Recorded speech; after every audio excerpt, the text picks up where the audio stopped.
दोस्तों, जैसा कि आप सभी लोगों ने देखा कि कल हमारे देश में बिपिन रावत जी को आखिरी श्रद्धांजलि दी गई, जो कि हमारे first chief of defence staff थे।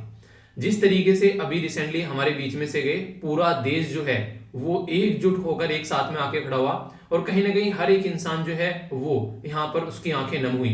इवन अलग बाहर बाहर अगर विदेशों से भी आप लोग बात करें, बहुत सारे लोग ऐसे रहे अलग अलग कंट्री जिनके द्वारा यहाँ पर इनको श्रद्धांजलि दी गई। तो ये वास्तव में यार एक ऐसा मोमेंट था जिसमें सबको साथ में खड़े होने की यहाँ पर काफी ज्यादा जरूरत पड़ी। और इसी के चलते आगे भी कैसे हम लोग को अब चीजों को लेकर चलना है वो भी देखना होगा। जल्दी ही नई सीडीएस कौन होंगे उसका भी अनाउंसमेंट अभी किया जाएगा। पर लेकिन ये वास्तव में ये काफी इमोशनल करने वाला मोमेंट था। आप लोग अगर मेरे साथ में जुड़े हुए हैं टेलीग्राम पे तो आप लोगों ने देखा मैंने कई सारी चीजें शेयर भी की थी वहां पर। चलिए जो भी है यार, अब इनकी आत्मा को शांति मिले। इन्हीं के साथ में इनकी वाइफ और 11 अदर जो मेंबर हैं उनको भी यहाँ पर श्रद्धांजलि दी गई। अभी एक ब्रेव बहादुर जो हैं वो हमारे लड़ रहे हैं बेसिकली जिंदगी और मौत के बीच में, वो भी हॉस्पिटल में हैं। तो उनकी एक तरीके से जान बचे उसके लिए आप लोग प्रे कर सकते हैं। तो ये कुछ बातें थी, आइए अब आगे चलते हैं। आज 11 दिसंबर है। आज का ये डिस्कशन जो रहने वाला है काफी शानदार रहेगा। द हिंदू का कंप्लीट न्यूज़पेपर में यहाँ पर डिस्कस करूंगा। 2 पार्ट में ये डिस्कशन आप लोगों को देखने को मिलेगा। पहले पार्ट में हम लोग एडिटोरियल कवर करेंगे और दूसरे पार्ट में हम लोग न्यूज एनालिसिस कवर करेंगे। तो डिटेल में एंड तक देखिएगा जिससे कि आप लोग सारा कंबाइन कर पूरा न्यूज़पेपर आप लोग को देखने को मिले अच्छे से। इसी के साथ में इंपॉर्टेंट मुद्दा ये है, आज है सैटरडे को मैं आप लोग को एक ऐसे देता हूं निबंध जो कि आप लोग को अटेम्प्ट करना है, वो मैं आप लोगों को टेलीग्राम पर शेयर करता हूं। और इसी के साथ में आप लोगों को कल जो है वो एथिक्स का क्वेश्चन मिलेगा। एथिक्स केस स्टडी देता हूं आप लोगों को, उसको भी जरूर अटेम्प्ट कीजिएगा। इससे क्या होगा, देखिए एग्जाम तो अपनी जगह सही है, पर लेकिन वैसे भी आप लोगों को किसी सिचुएशन दी जाती है और उसके सोचने समझने के लिए आप लोगों को बोला जाता है। तो इससे क्या होता है फायदा, आप लोग अपने माइंड को प्रिपेयर कर पाते हैं। अगर कभी लाइफ में भी ऐसी कंडीशन बन जाए तो उसको कैसे डील करोगे। तो ये मुद्दे हैं। तो ये सारी चीजें आप लोगों को देखने को मिलेगी, मैं यहाँ पर टेलीग्राम पर शेयर कर दूंगा। तो इसको आप लोग देख लेना। एक सेकेंड, यहाँ पर आप लोग इसको, ठीक है, तो यहां पर देख लेना। आंसर राइटिंग का जो ग्रुप है यहाँ पर, ये यहाँ पर सारी चीजें पोस्ट कर देता हूं मैं टेलीग्राम पर, जहां पर आप लोग आंसर राइटिंग करते हैं। तो इसका पार्ट बनिए। केस स्टडी वगैरह जो रहती है वो हिंदी और इंग्लिश दोनों में डालता हूं ताकि आप लोग आसानी से उसको समझ सके। ठीक है, तो अच्छे से देखेगा और एक दूसरे का रिव्यू जैसे करते हो उसी तरीके से आप लोग करते रहना है। बहुत कुछ एक दूसरे से सीख सकते हो आप लोग। आइए आगे बढ़ेंगे, नजर डालेंगे पहले कौन से एडिटोरियल डिस्कस करने हैं और इसके बाद में फिर काफी कुछ आप लोगों को यहाँ पर देखने को मिलने वाला है। इंपॉर्टेंट बात यहाँ पर सैटरडे है, सिर्फ सैटरडे को कम आर्टिकल आते हैं, एडिटोरियल कम आते हैं, पर लेकिन वैसे आर्टिकल कई सारे हैं जिनको हम लोग डिटेल में समझेंगे, अच्छे से हम लोग जान पाएंगे। अभी यहाँ पर हमारे देश में आप लोगों को पता है 3 फार्म बिल थे, उनको रिपील किया गया। तो उसके चलते अभी यहाँ पर एग्रीकल्चर रिफॉर्म के बारे में अगर आप लोगों से कोई बातें करें तो उसी के बारे में यहाँ पर ये आर्टिकल आया। तो काफी डिटेल में आप लोगों से बात करूंगा। अगर आज के डेट में आप लोगों से कोई पूछ रहे हमारे देश में एग्रीकल्चर की कंडीशन क्या है, स्टैग्नेट क्यों है, अगर 3 सेक्टर के बारे में कोई आप लोगों से पूछ ले कि हमारे देश में जो तीनों जो प्राइमरी टर्सरी और जो प्राइमरी सेकेंडरी और टर्सरी सेक्टर हैं उनके बारे में आप लोगों से कोई पूछ ले कि हमारी कंट्री में जीडीपी में कितना कितना कंट्रीब्यूशन उनका देखने को मिलता है, तो आप लोग क्या बोलोगे और क्या क्या रीजन है कि हमारी कंट्री में एग्रीकल्चर नहीं बढ़ पाई है। कितने सारे लोग आज के दिन में एग्रीकल्चर के ऊपर डिपेंडेंट है। तो अगर आप लोग गांव से आते हैं और आप लोग किसान के बच्चे हैं तो आप लोगों से ये ऐसे क्वेश्चन जो है वो एग्जाम में भी पूछे जा सकते हैं, डायरेक्ट इंटरव्यू के अंदर भी। ठीक है, जीएसटी के बारे में बात करूंगा काफी डिटेल में। जीएसटी इंप्लीमेंट किया गया, क्या क्या प्रॉब्लम देखने को मिल रही है, कई सारी बातें यहाँ पर बताई गई तो अच्छे से समझेंगे। यहाँ पर अभी आप लोगों को पता है बीसीसीआई के अंदर गहमा गहमी चल रही है, उसमें ये हो रखा है कि अभी कौन रहेगा यहाँ पर बेसिकली कैप्टन। ठीक है, तो 2 प्लेयर हैं, उनके बीच में आप लोगों को पता है कि लेकर यहाँ पर कि इनमें से किसको बनाया जाए, एक को टेस्ट का और एक को ओडीआई इनके वनडे का जो। तो उसी के चलते यहाँ पर ये मुद्दा चल रहा है, आप लोग क्या चाहते हैं किसको बनाया जाए कैप्टन, यहाँ पर रोहित शर्मा विराट कोहली। तो दोनों के बीच में यहाँ पर बेसिकली बीसीसीआई लेकर एक तरीके से अलग पैटर्न में चल रही है। तो वही सारी चीजें यहाँ पर बताने की कोशिश की गई है। रोहित शर्मा ही है ना, मैंने आप लोगों से क्वेश्चन भी पूछा था इसके बारे में कि विराट कोहली रोहित शर्मा से कौन यहाँ पर आज के डेट में बनना चाहिए बेसिकली यहाँ पर कैप्टन, तो उसके ऊपर यहाँ पर ये बातें चल रही हैं। ठीक है, अगर बात करें कोविड-19 के बारे में, सैटरडे है, सैटरडे को ग्राउंड जीरो आता है, ये कोविड-19 के बारे में बातें कर रहे हैं यहाँ पर क्या क्या चीजें चल रही हैं। तो आप लोगों को पता ही, अपना ध्यान रखिए, केसेस जो है वो फिर से बढ़ना स्टार्ट हो गए तो आप लोगों को प्रॉब्लम देखने को मिल सकती है। एक बच्चे ने बोला कि सर यहाँ पर एपीजे अब्दुल कलाम सर है और यहाँ पर आप हो गए। मैंने कहा हाँ भाई मैं हूँ यहाँ पे। ठीक है, एपीजे अब्दुल कलाम सर के सामने खड़ा हो कि मुझे भी थोड़ा ज्ञान मिल जाए और उस ज्ञान के मेरे ऊपर थोड़े ज्ञान के छींटे पड़े और उन छींटों में से कुछ छींटे मैं आप लोगों के ऊपर डालूं। तो ये बेसिकली यहाँ पर इसमें दिख रहा है। मतलब मुझे वास्तव में यार ये पिक्चर ना हार्ट टचिंग लगी। जब मैंने इसको देखा तो रियलिटी में बोलूं, मैंने भी यही फील किया कि मैं खड़ा हूं यहाँ पे, ठीक है। ये मजाक की बात नहीं है, मैंने रियलिटी में ये फील किया कि मैं खड़ा हूं यहाँ पे। तो काफी यार एक मतलब रियलिटी में एक इंस्पायर करने वाली पर्सनैलिटी की जिंदगी में अपनी पूरी जिंदगी जो है वो दूसरों के लिए डेडिकेट कर दी, अपने लिए काफी कम सोचा। ये जो आर्टिकल है यहाँ पर एक इंपॉर्टेंट आर्टिकल मैं आप लोगों को बताऊंगा, ये बेसिकली टीचर्स के बारे में बात कर रहा है। नॉर्मली एजुकेशन सिस्टम में हम लोगों ने अब तक बात की है कि कोविड-19 के चलते जो दिक्कतें देखने को मिली बच्चों को, उसके बारे में हम लोगों ने बात की। पर लेकिन ये आर्टिकल यहाँ पर टीचर्स के बारे में बात कर रहा है कि टीचर्स को क्या दिक्कतें देखने को मिली, उनको मेंटली क्या क्या प्रॉब्लम फेस करनी पड़ी, कितना उनको हरास किया गया जब ऑनलाइन आकर बैठे ऑफलाइन टीचर। कई सारे टीचर्स ऐसे थे जो नहीं जानते थे कैसे चीजों को टैकल करना है, टेक्नोलॉजी के साथ में भी वो उसको ढंग से डील नहीं कर पा रहे थे। तो ये कई सारे इश्यूज यहाँ पर इन्होंने कवर करने की बात की, जो कि एक अच्छी बात है, इसके बारे में बात की जानी चाहिए। नॉर्मली ऐसी चीजों के बारे में बात नहीं करते हैं, ठीक है, कि चलो टीचर है यार सारी चीजें संभाल लेगा, टीचर भी एक इंसान रहता है। तो उसी के बारे में यहाँ पर ये आर्टिकल है, इसके बारे में पहले मैं आप लोगों को एक ओवरव्यू बताता हूँ यहाँ पर, ताकि यहाँ पर चीजें आप लोग आगे समझ सके। मुझे अभी याद है टीचर्स डे के ऊपर आप में से ही एक बच्चे के द्वारा यहाँ पर ये शेयर की गई थी पिक्चर, यहाँ पर ये मेरी पिक्चर लगाई थी और यहाँ पर साइड में यहाँ पर बेसिकली ये एक पूरी पिक्चर दिखाने की कोशिश की गई थी। तो आज के डेट में अगर आप लोग चीजों को समझोगे ना, आप लोगों से अगर कोई कुछ लिखने के लिए भी बोले या फिर आप लोगों से कोविड-19 का इंपैक्ट पूछे किन किन एरिया में हुआ, तो बहुत सारे एरिया आप लोग बोल सकते हो। जैसे कि अगर इकोनॉमी के सेक्टर में आप लोग बोलो, उसके एरिया में देखने को मिलेगा, इन्वायरमेंट के सेक्टर में देखने को मिलेगा, इवन एग्रीकल्चर के सेक्टर में आप लोग जाओगे वहां पर देखने को मिलेगा, इंडस्ट्री के सेक्टर में जाओगे, एजुकेशन सेक्टर तो आप लोगों ने यहाँ पर देख लिया। अगर आप लोग सोसाइटी के अंदर जाओगे तो वुमेन के ऊपर अलग से देख सकते हो, बच्चों के ऊपर अलग से देख सकते हो, बुजुर्ग के ऊपर अलग से देख सकते हो, प्रेग्नेंट वुमेन अगर कोई है, किन्नर कम्युनिटी है, इवन जो प्रोस्टिट्यूशन का काम करती है हमारी सोसाइटी में जो महिलाएं, उनके बारे में अगर बात करें, जो देह व्यापार करके अपना रोजी रोटी चलाती हैं, उनका भी काम जो था वो बिल्कुल बंद हो गया। तो ये लग गया कि उनको कौन देखेगा, उनके बारे में कोई बात ही नहीं कर रहा है, उनकी भी तो रोजी रोटी होनी चाहिए, उसके बारे में किसी ने बात ही नहीं की। जो छोटे छोटे सड़कों पर बेचने वाले, डेली रेडी पर सामान बेचने वाले जो लोग थे, उनके बारे में कौन बात करेगा, उनके बारे में भी काफी सोचने की बात की गई। तो हर एक एरिया में इवन जो अच्छा चीजें हुई, कुछ ऐसी हुई कोविड-19 के टाइम पर, जैसे इन्वायरमेंट था वो काफी अच्छा हो गया, पोल्यूशन जो है वो काफी लो लेवल पर चला गया, सड़कों पर जो एक्सीडेंट थे वो काफी कम हो गए, क्राइम रेट जो है वो काफी कम हो गया। तो बहुत सारे ऐसे इंपैक्ट आप लोग लिख सकते हैं झटके में, अगर आप लोगों से कोई पूछ ले, क्योंकि इतनी सारी चीजें आज तक मैं आप लोगों से कोविड-19 के बारे में डिस्कस कर चुका हूं। बच्चों के ऊपर क्या इंपैक्ट था, मैंने आप लोगों को कई सारे आर्टिकल डिस्कस किए। अगर थोड़ा सा ओवरव्यू बताऊं तो हम लोगों ने देखा था कि बच्चे जो हैं आज के डेट में, वो जो बेसिकली ऑफलाइन पढ़ा करते थे अब ऑनलाइन बैठकर पढ़ रहे हैं। तो सबसे बड़ी बात तो है उनको खुद से अपने आप को डिसिप्लिन में लेकर आना पड़ेगा, ये सबसे बड़ी बात देखने को मिली। रीजन क्या था, रीजन यह था कि लैपटॉप तो रख दिया माँ बाप ने बच्चों के सामने, पर लेकिन बच्चों को क्लास में बैठ के डिसिप्लिन में उनको बंधना पड़ता था। घर पे क्या डिसिप्लिन में बैठेंगे, पता चला ऑनलाइन कुछ उल्टी सीधी चीजें चल रही हैं पूरे दिन में, अपने आप को डिस्टर्ब किए बैठे हैं, स्क्रीन टाइम इतना बढ़ गया कि आंखों पर चश्मे के नंबर बढ़ने स्टार्ट हो गए हैं। इसके साथ में जैसे कि बाहर जाता है तो इंसान थोड़ा सा मूड जो होता है वो लाइट हो जाता है, घर में पड़ा रहता है तो थोड़ा सा हैवी हो जाता है। तो बच्चे कई सारे डिस्ट्रेस में आने लगे। बहुत सारे बच्चे ऐसे थे जो ऑनलाइन एजुकेशन कर रहे थे, पर लेकिन उससे कहीं ज्यादा बच्चे ऐसे थे जिनके घर में ना लैपटॉप था, ना ही प्रॉपर इंटरनेट का कनेक्शन था, ना ही प्रॉपर इलेक्ट्रिसिटी थी। वो क्या हुआ, वो एजुकेशन से बिल्कुल दूर हो गए। अब यहाँ पर एक साइड में तो ये बच्चे आ गए जिनके पास में फुल सारी सपोर्ट है, टीचर्स की भी पूरी सपोर्ट है, यहाँ पर पेरेंट्स भी अच्छे खासे हैं, सारी चीजें बच्चों को प्रोवाइड करा रहे हैं। हालांकि पेरेंट्स देखो यार हमेशा कोशिश यही करते हैं कि बच्चों को सारी चीजें मिल जाएं, उनकी तरफ से वही चीजें रहती है। इसी के साइड में यहाँ पर अगर आप लोग देखोगे, एक बच्चे वे थे जिनको कुछ भी नहीं मिला है। अब जब दोनों के दोनों यहाँ पर जाकर स्कूल में टीचर के सामने बैठेंगे तो सबसे बड़ी प्रॉब्लम कौन फेस करेगा, वो टीचर, कि दोनों को साथ में लेकर कैसे चलना है। अब देखिए टीचर के बारे में भी कई सारे आर्टिकल मैंने ऐसे डिस्कस किए थे कि हाँ भी दो तरीके के टीचर आप लोगों को देखने को मिल जाएंगे। एक तो टीचर में जिनको बोल दिया कि भाई साहब ये है सिलेबस और ये है बच्चे, ठीक है, तो यहाँ पर आप लोगों को इनको कंप्लीट करना है, ठीक है, वो नहीं है ये हमारी कार है और ये हम है और ये हमारी पारी हो रही है, ठीक है। तो वो वाली बात है कि एक है सिलेबस और ये बच्चे अपना काम पूरा करो। एक तो टीचर हुए जिन्होंने अपना काम निपटा दिया कि भाई साहब ये है सिलेबस और ये है बच्चे, ये है मेरा काम, ये मैंने किया खत्म। पर लेकिन एक टीचर वो भी थे यहाँ पर जिन्होंने बच्चों की सिचुएशन को समझा।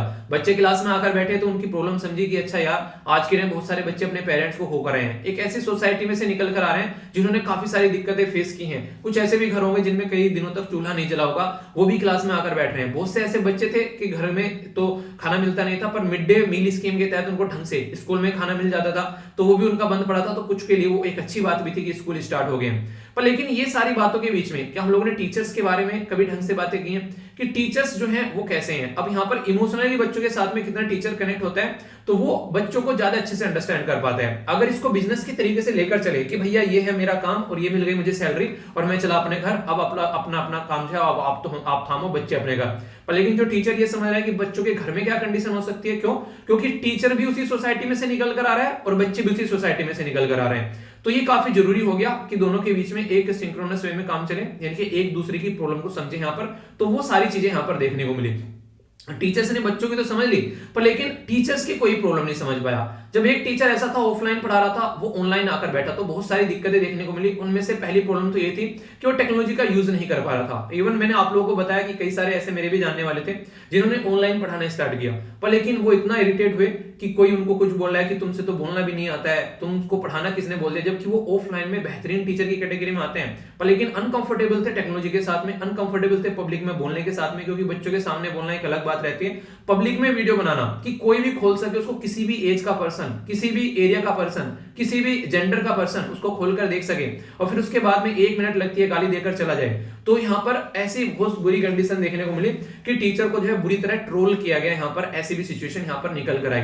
बहुत सारे टीचर ऐसे थे जो हिंदी मीडियम के थे, अगर वो पढ़ाना स्टार्ट कर रहे हैं तो बहुत सारे शब्द ऐसे रहते हैं जो यूज करने पड़ते हैं इंग्लिश में, तो कुछ प्रोनाउंसिएशन में अगर दिक्कत कर दिया तो उनको ट्रोल करना स्टार्ट कर दिया। जबकि कॉन्सेप्ट क्लैरिटी इतनी है उनकी, अगर कोई उनके सामने आकर खड़ा हो जाए कॉन्सेप्ट के मामले में तो कोई टिक नहीं पाएगा। तो जज करना स्टार्ट कर दिया टीचर को काफी लार्ज स्केल पर। ये दिक्कतें देखने को मिली। बहुत सारे टीचर ऐसे थे जो काफी ज्यादा स्वाभिमानी थे। उनको क्या मिला, उनको घर पर बैठे बैठे कईयों को सैलरी भी मिली। तो राइटर ये निकला है कि उनको ये लगने लगा यार फ्री में सैलरी लेना ही अच्छी बात नहीं है। एक अंदर से फीलिंग नहीं आती कि मैं काम नहीं कर रहा हूं मुझे सैलरी मिल रही है। पर्सनली मैं बोलूं, अगर मैं कुछ ऐसा काम करूं मुझे बोले कि फ्री में बैठो सैलरी लो, मैं 1 रुपया ना लूं, मेरे से पचेंगे नहीं यार वो चीज। मैं बिना काम किए हुए सैलरी कैसे ले लूं? ठीक है, वो एक बार चलो किसी ने बंदे ने प्रॉब्लम है उसने ले ली, एक बार को दिक्कत है चलो ले ली, पर लेकिन बिना काम किए हुए सैलरी दिए जा रहे हैं तो उससे इंसान को अंदर से ग्लानि फील होने लगती है, अंदर से सेल्फ कॉन्फिडेंस टीचर का मानने लगता है कि ये कंडीशन क्या चल रही है। तो वो वाली चीजें आप लोगों को यहाँ पर देखने को मिली। इसी के साथ में टीचर भी उसी सोसाइटी का पार्ट था, उसको अलग अलग काम दिए गए, इलेक्शन की ड्यूटी लगी तो उसमें लगा दिया, बहुत सारे टीचर्स की डेथ हो गई वहां पर, वो वाली प्रॉब्लम यहाँ पर देखने को मिली। नेक्स्ट यहाँ पर टीचर के घर में भी तो प्रॉब्लम चल रही थी, हो सकता है टीचर के घर में किसी की डेथ हो गई हो, उसको दिक्कतें यहाँ पर देखने को मिलेगी, अपने आप को भी मैनेज करना है और ऑनलाइन भी पढ़ाना है, जबकि ऑनलाइन में वो कंफर्टेबल भी फील नहीं कर रहा है। वो सारी यहाँ पर दिक्कतें देखने को मिली। तो ये सारी ऐसी ऐसी प्रॉब्लम थी। यहाँ पर बहुत सारे टीचर्स को जॉब से निकाल दिया गया। कई सारे टीचर्स ऐसे थे कुछ और काम करने के लिए उनको मजबूर होना पड़ गया, जब उनको ये लगा यार अब टीचिंग तो ओनली एक ऐसा था प्रोफेशन, चलो बैठकर कर लेंगे अपना, उसके अलावा क्या आता है, उसके अलावा कुछ आता ही नहीं, अब क्या करेंगे। तो बहुत सारे ऐसे लोग थे, मतलब बहुत ही बुरी कंडीशन देखने को मिली यार। मतलब जैसे जैसे केसेस सामने निकल कर आए, कई बार तो सुनकर आंखों में आंसू भी आ गए। ठीक है, तो ऐसी सिचुएशन देखने को मिली। कईयों ने बात भी करी कि सर यहाँ पर आपके साथ में पढ़ा लेगा। देखो यार वो तो पॉसिबल नहीं हो पा रहा था, क्योंकि बहुत सारी चीजें ऐसी हो जाती हैं। वो सारे कुछ 12th को पढ़ा रहे हैं तो वो यूपीएससी में क्या पढ़ाएंगे आगे, तो फिर उनकी अलग अलग तरीके से हेल्प करने की कोशिश की गई जितनी भी मुझसे बनी। तो इस तरीके से बहुत सारे लोग ऐसे थे, बहुत सारे बच्चे ऐसे थे। इवन मैं आप लोगों को बताऊं टीचर भी ऐसे थे कि मतलब कंडीशन ऐसी आ गई थी, मतलब एक नहीं कि घर में कंडीशन खराब है, बहुत ही एक ट्यूटर के तौर पर कहीं पढ़ा रहे थे, उनको निकाल दिया, तो उनके भी घर में ऐसी कंडीशन आई कि एक बार को कि बस क्या ही बताऊं। ठीक है, मैं एक्सप्लेन नहीं कर सकता। तो आप लोग समझ सकते हैं ऐसे ऐसे भी कई सारे केसेस देखने को मिले। तो टीचर्स की प्रॉब्लम के बारे में कौन बात करेगा, उसके बारे में बात करनी थी। क्या प्रॉब्लम झेलनी पड़ी, मेंटल किस तरीके से प्रेशर उनको फेस करना पड़ा, तो उसके ऊपर अब हमारी प्रायोरिटी होनी चाहिए। क्योंकि टीचर अगर अच्छे रहेंगे तो अच्छी एजुकेशन वो प्रोवाइड करा पाएंगे और अच्छी एजुकेशन सोसाइटी में मिलेगी, तो उसी से चीजें आगे देखने को मिलेगी। तो ये तो आर्टिकल में ये बातें बताई गई हैं जिनको आप लोग अंडरस्टैंड कर सकते हैं। कुछ लिखने के लिए आ जाए इंपैक्ट क्या है, उसमें आप लोग बहुत सारी चीजें मेंशन कर सकते हैं अलग अलग एरिया के बारे में जो मैंने बताई। अब एक इंपॉर्टेंट मुद्दा यहाँ पर ये है जो कि आप लोग याद रखिएगा कि एजुकेशन सिस्टम के बारे में जब हम लोग बात करते हैं तो आज की डेट में ये हमारे संविधान के अंदर जब आप लोग जाएंगे 7वें शेड्यूल के अंदर में, तो 3 लिस्ट रखी हुई है। एक को बोलते हैं सेंट्रल लिस्ट, एक को बोलते हैं स्टेट लिस्ट और एक को बोलते हैं कॉन्करेंट लिस्ट। तो एजुकेशन सिस्टम जो है उसको हम लोगों ने कहां पर रखा है, कॉन्करेंट यानी कि समवर्ती सूची के अंदर रखा हुआ है। पहले कहां पर आता था ये, पहले आता था यहाँ पर एक इसके अंदर, ये आता था पहले स्टेट लिस्ट के अंदर में। पर हमारे संविधान में संशोधन किया गया जिसको बोलते हैं 42nd कॉन्स्टिट्यूशन अमेंडमेंट, और ये किया गया था 1976 में। ये संविधान में संशोधन करके एजुकेशन को स्टेट लिस्ट से हटा के हम लोगों ने कॉन्करेंट लिस्ट में डाल दिया। क्यों? उसका रीजन ये था ताकि सेंटर और स्टेट गवर्नमेंट जो है वो दोनों इसके ऊपर लॉ बना सके और उसको सोसाइटी में इंप्लीमेंट कर सके। इसीलिए आज की डेट में अगर आप लोग बात करते हैं हमारी कंट्री में जो नेशनल एजुकेशन पॉलिसी लाई गई है 3रे नंबर की, पहली कब लाई गई थी, वो लाई गई थी 1968 में। तो दूसरी कब लाई गई थी, फिलिंग द ब्लैंक्स आप लोग भरिए। तीसरी लाई गई है अभी 2020 में। तो इसका रिवीजन कर लेना, मैंने पढ़ाई है आपको, अब आप लोग मुझे पढ़ाओ, ठीक है। तो जो अभी तीसरी लेकर आई गई है, ये इसलिए लेकर आई गई क्योंकि यहाँ पर ये कॉन्करेंट लिस्ट में सब्जेक्ट आ चुका है, वरना स्टेट लिस्ट में होता तो सेंटर में है, इस पे नॉर्मली काम नहीं कर पाता। तो ये काफी इंपॉर्टेंट मुद्दा हो गया। एक और इंपॉर्टेंट मुद्दा जो आप लोग यहाँ पर याद रखते हैं, हमारे संविधान में 86 कॉन्स्टिट्यूशन अमेंडमेंट किया गया था 2002 में। उसके चलते क्या था, हमारे संविधान में एंड करके यहाँ पर तो पार्ट 3 में फंडामेंटल राइट बना दिया गया बच्चों के लिए, ताकि बच्चे जो हैं एजुकेशन को ग्रहण करें। अगर कोई उनको एजुकेशन प्रोवाइड कराने से रोके तो आर्टिकल 20A के अंदर फंडामेंटल राइट बन गया, तो डायरेक्ट कोर्ट में जा सकते हैं। इसीलिए जब यहाँ पर इनका फंडामेंटल राइट बन गया तो बच्चे अपना पढ़ाई नहीं करेंगे, तो फंडामेंटल ड्यूटीज बनाती उनके पेरेंट्स की। तो पेरेंट्स की फंडामेंटल ड्यूटीज कहां पर बनाई, वो आप लोगों को देखने को मिलेगा संविधान के अंदर पार्ट 4 के अंदर में। तो क्या किया गया, तो आर्टिकल 51A के अंदर जो फंडामेंटल ड्यूटी हमारे देश में लाई गई थी 42nd कॉन्स्टिट्यूशन अमेंडमेंट के द्वारा, उसमें एक और फंडामेंटल यहां पर ड्यूटी ऐड कर दी, ठीक है। तो ये काफी इंपॉर्टेंट है, यहाँ पर इसके बारे में आप लोगों को पता होना चाहिए, कई बार क्वेश्चन आप लोगों से बन जाता है। तो ये क्या है, यहाँ पर पेरेंट्स की ड्यूटी होगी कि वो बच्चों को स्कूल में भेजे, तो ये पूरा मुद्दा यहाँ पर देखने को मिला। तो मैंने पेरेंट्स, बच्चों और टीचर्स के बारे में ये पूरा एक कॉम्बिनेशन आप लोगों को यहाँ पर बताया आर्टिकल का, जो कि आप लोगों को अच्छे से समझ में आया। तो इसके बारे में आप लोग आइडिया रख सकते हैं, कई बार क्वेश्चन बन जाते हैं तो कोई कंफ्यूजन आप लोग को देखने को नहीं होना मिलना चाहिए, ठीक है। कल एक बड़ी स्पेशल सी वीडियो मैंने आप लोगों के लिए बनाई थी, 11 बजे के करीब वीडियो डाली थी, कैसी लगी उसके बारे में फीडबैक देना। वो बड़ी ही मेहनत करके वीडियो बनाई गई थी, आई होप कि आप लोगों ने उसको अच्छे से एंजॉय किया होगा, तो उसके बारे में आप लोग बताइएगा, ठीक है। आइए अब आगे चलते हैं। जो आर्टिकल मैं आप लोगों से डिस्कस करने वाला हूं, ये हम लोग बात करेंगे एग्रीकल्चर के बारे में, ठीक है। तो काफी इंपॉर्टेंट है यहाँ पर एग्रीकल्चर के बारे में जब बात करते हैं तो ये सेंटर और स्टेट का रिलेशन भी आज के टाइम बन जाता है। क्यों, क्योंकि फार्म सेक्टर जो आप लोगों ने देखी वो भी आप लोग बोल सकते हैं इसके अंदर है, और एग्रीकल्चर के अंदर तो आ जाएगा यहाँ पर GS 3 के अंदर में। तो बात क्या की जा रही है कि फार्म जो रिफॉर्म्स हैं उनके बारे में बात की जा रही है कि farm reform must be oriented toward the, एक तरीके से minimising risk and increasing the return for the farmer. यानी कि क्या होना चाहिए फार्म सेक्टर में रिफॉर्म, एक तो जो भी रिस्क होता है, कभी यहाँ पर आप लोगों को देखने को मिलेगा सूखा पड़ गया, कभी बाढ़ आ गई, तो किसानों को दिक्कतें देखने को मिलती है, तो उसको कम किया जाए और उनका जो फायदा है उसको बढ़ाया जाए। तो ये आप लोगों को रिफॉर्म लेकर आने पड़ेंगे। तो ये क्वेश्चन भी आप लोग अटेम्प्ट कर सकते हैं, तो आप लोगों को ऐसे तो मिलेगा ही मिलेगा, ये क्वेश्चन भी आप लोग अटेम्प्ट कीजिएगा। अभी अगर बात की जाए फार्म सेक्टर के बारे में, तो ये काफी इंपॉर्टेंट है, कैसे रिफॉर्म की जाए। हमारे देश में अगर बात करें फार्म सेक्टर, तो किसान कुछ ऐसे आप लोगों को देखने को मिलेंगे। अगर आप लोग यूएसए में जाएंगे तो किसान जो है वो बिजनेसमैन है, वो यहाँ पर उनके अलग से काम करने के लिए लोग रहते हैं, और बड़ी बड़ी मशीन आप लोगों को देखने को मिलेगी वहां पर। हमारे खेतों में अगर हम लोग कुछ दवाई वगैरह छिड़कते हैं तो ये कुछ ऐसा फंडा आप लोगों को देखने को मिलेगा। गांव से अगर आते हैं तो आप लोगों ने इसको देखा होगा कि इस तरीके से खेतों में दवाइयां डाली जाती हैं, पर लेकिन अगर यूएसए में जाओगे तो यहाँ पर ये दवाइयां डालने का ये इस तरीके का फंडा आप लोगों को देखने को मिलेगा।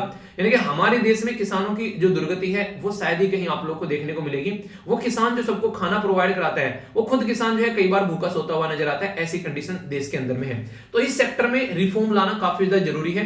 तो यहाँ पर जो बेसिक मुद्दा है मैं आप लोगों से बात करूंगा। अगर कोई आप लोगों से पूछे हमारी इकोनॉमी के सेक्टर कितने हैं, तो ये आप लोगों को पता होना चाहिए 3 सेक्टर है हमारी इकोनॉमी के, जिनको पहले को प्राइमरी सेक्टर बोलते हैं, दूसरे को सेकेंडरी और तीसरे को हम लोग टर्सरी सेक्टर बोलते हैं। प्राइमरी सेक्टर में क्या चीजें आप लोगों को देखने को मिलेगी, प्राइमरी सेक्टर में नॉर्मली रॉ मटेरियल निकल के आता है, जैसे कि खेतों में किसान काम करते हैं और गेहूं निकाल के लेके आते हैं, ठीक है। उस गेहूं को जब आप लोग लेकर आते हैं, फिर आलू आप लोगों ने उगा दिया, तो आलू आप लोगों ने उगा दिया, फिर वो आलू कहां गया, वो फैक्ट्री के अंदर गया। उसका कोई चिप्स बना रहा है, कोई कुछ बना रहा है, सब जो अपना अपना आइटम बना सकते हैं वो उन्होंने फैक्ट्री के अंदर मैन्युफैक्चर कर लिया। जब ये फैक्ट्री के अंदर मैन्युफैक्चर हो गया सेकेंडरी सेक्टर में, तो ये पूरा मुद्दा खत्म हुआ, फिर ये मार्केट में चला गया बेचने के लिए, ठीक है। उसी आलू को कोई सब्जी बना रहा है, उसी आलू को कोई चिप्स बना रहा है, उसी आलू को कोई पकौड़े तल रहे हैं, ठीक है। तो वो सारे मुद्दे आप लोग को देखने को मिलेंगे। तो टर्सरी सेक्टर में फिर मार्केट में आप लोग रेस्टोरेंट में जाते हैं तो आप लोग खाकर आते हैं, तो वहां पर आप लोग को सर्विस मिलती है। तो ये 3 सेक्टर होते हैं किसी भी कंट्री की अर्थव्यवस्था के। इंटरेस्टिंग बात आप लोगों को यहाँ पर ये बताऊं कि हमारे देश में हम लोगों ने प्राइमरी सेक्टर से सीधा टर्सरी सेक्टर पर जंप किया है, सेकेंडरी सेक्टर गायब कर दिया। जबकि चाइना जो है पहले प्राइमरी सेक्टर डेवलप किया, फिर सेकेंडरी सेक्टर डेवलप किया, और फिर टर्सरी सेक्टर उनके द्वारा डेवलप किया गया। हमारे देश में आज की डेट में भी 70% जो लोग हैं वो गांव में रहते हैं, और उसमें से 50% के करीब जो लोग हैं वो एग्रीकल्चर के ऊपर डिपेंडेंट है। जबकि मुद्दा यहां पर यह है, अगर मैं आप लोगों को ये मैप दिखाऊं तो आप लोग समझ पाएंगे। मैप क्या बेसिकली एक चार्ट है। हमारे देश में अगर आप लोगों से कोई पूछ ले कि तीनों सेक्टर में जीडीपी में सबसे ज्यादा कंट्रीब्यूशन किसका है, तो आप लोग यहां पर समझ सकते हैं, एक साइड में सर्विस सेक्टर है, एक साइड में यहां पर इंडस्ट्री है, और एक साइड में एग्रीकल्चर है। तो ये तीनों अगर आप लोग आजादी के टाइम पर देखेंगे 1950 में सबसे ज्यादा हमारी जो ग्रोस डोमेस्टिक प्रोडक्ट है उसमें किसका, एग्रीकल्चर का था। लगभग 50% से ऊपर एग्रीकल्चर कंट्रीब्यूट करता था। पर यही एग्रीकल्चर जो 50% से ज्यादा यहाँ पर जीडीपी में देता था, आज ओनली 14% देता है यही एग्रीकल्चर, और 50% से भी ज्यादा लोग आप लोगों को एग्रीकल्चर में काम करते हुए नजर आएंगे। तो ये काफी बड़ा मुद्दा हो गया है। जो इंडस्ट्री वाला एरिया है यहाँ पर ये 27% के करीब है, और यहाँ पर ये 59% है। जहां पर सबसे कम लोग काम करते हैं वो आप लोगों को यहाँ पर ये देखने को मिलेगा। अगर मैं टोटल मोटे मोटे तौर पर बोलूं तो आप लोग यहाँ पर ऐसा बोल सकते हैं कि जो 86% जो आप लोग को एरिया यहाँ पर देखने को मिलेगा यहाँ पर एग्री जो यहाँ पर इंडस्ट्री और सर्विस का, उसमें बहुत कम लोग आप लोगों को नजर आएंगे, मैक्सिमम लोग आप लोगों को यहाँ पर देखने को मिलेंगे। तो ये मुद्दा है कि कैसे हम लोग इस सेक्टर में रिफॉर्म लेकर आए ताकि ये सेक्टर जो है उसको हम लोग ढंग से यूटिलाइज कर सकें, क्योंकि अगर एग्रीकल्चर में रिफॉर्म नहीं आएगा तो बहुत सारे लोग जो है वो हमेशा गरीबी रेखा के नीचे पड़े रहेंगे, तो उसमें कुछ भी फायदा यहाँ पर देखने को नहीं मिलेगा। तो इसीलिए हमारे देश में कोशिश की गई कि एग्रीकल्चर में रिफॉर्म लेकर आना है। अब कई सारे मुद्दे मैं आप लोगों से यहाँ पर बात करूंगा जो कि आप लोग आंसर राइटिंग में भी यूज कर सकते हैं। इशू क्या है आखिर इसके साथ में, करंट जो सेटअप है हमारे साथ में, सबसे पहला तो यह है कि आप लोगों को कई सारे स्टेट में कई सारे डिफरेंस देखने को मिलेंगे कि कई सारे स्टेट में पैदावार काफी अलग अलग है। जैसे ग्रीन रिवोल्यूशन हमारे देश में लाया गया, क्यों? क्योंकि एग्रीकल्चर में रिफॉर्म लाया गया। हमारे देश में जो खेती बाड़ी है उसको हम लोग कैसे अच्छे लेवल पर लेकर चल सकते हैं ताकि ज्यादा से ज्यादा किसानों को उसका फायदा देखने को मिले, पर ऐसा हुआ नहीं। नॉर्थ इंडिया में फायदा देखने को मिला, खासकर पंजाब के अंदर और हरियाणा के अंदर, पर लेकिन साउथ इंडिया में और दूसरे एरिया में ज्यादा फायदा देखने को नहीं मिला। इसी के साथ में दो एरिया में ज्यादा फायदा हुआ। एग्रीकल्चर में क्या था, एक तो गेहूं और दूसरा था यहाँ पर चावल, उसमें फायदा हुआ, ज्यादातर फायदा नहीं हुआ। तो ढंग से हम लोग प्रॉपर वे में उसको इंप्लीमेंट ही नहीं कर पाए। सबसे बड़ी दिक्कत हमारे देश में क्या है, वो ढांचागत विकास, इंफ्रास्ट्रक्चर का डेवलपमेंट आप लोगों को देखने को मिलेगा। आज की डेट में भी अगर मैं आप लोगों को बताऊं, जब हमारे खेतों में जाते हैं तो वहां पर जब खेतों में जाते हैं तो जो रोड रहती है वो कच्ची रोड देखने को मिलती है, एक हद तक पक्की रहती है, पर लेकिन आगे चलकर फिर जब और अंदर जाते हैं तो कच्ची रोड स्टार्ट हो जाती है। ठीक है, तो रोड प्रॉपर फैसिलिटी नहीं रहती है, दिक्कतें देखने को मिलती है। और कई बार ये भी दिक्कत रहती है, कई सारे लोग जो है वो इतने बदतमीज भी आप लोगों को देखने को मिलेंगे, उनके खेतों में चाहे कितनी भी गंदगी क्यों ना रहे, पर लेकिन रोड को जरूर काटेंगे, मेड जरूर काटेंगे यहाँ पर, ताकि एक तरीके से नहीं और उसको एक तरीके मतलब रोड पर उगाएंगे सब कुछ, खेत में चाहे कुछ भी चूहे कूदते रहे वहां पर, उसमें कोई दिक्कत नहीं है, वो दिक्कत रहेगी। पावर सेक्टर काफी दिक्कत यहाँ पर नजर आएगा, इलेक्ट्रिसिटी की प्रॉब्लम काफी ज्यादा रहती है, तो इरिगेशन की फैसिलिटी भी ढंग से यानी कि सिंचाई ढंग से नहीं हो पाती है।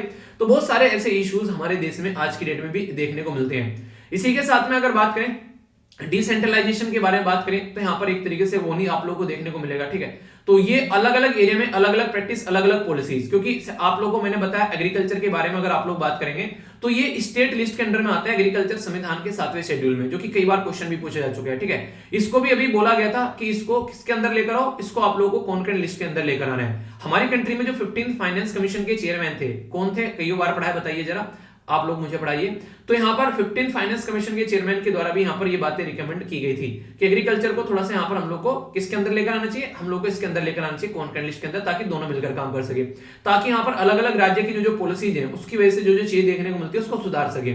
इसी के साथ में डिग्रेडेशन ऑफ नेचुरल रिसोर्सेज, ये आप लोग को देखने को मिलेगा। रीजन क्या है, किसानों को सब्सिडी दे रखी है और मिनिमम जो गारंटी की बात की जाती है, तो उसमें आप लोग कई सारी दिक्कतें भी देखने को मिलेगी। कई बार सब्सिडी देने का मतलब क्या रहता है और मिनिमम सपोर्ट प्राइस देने से क्या मतलब है।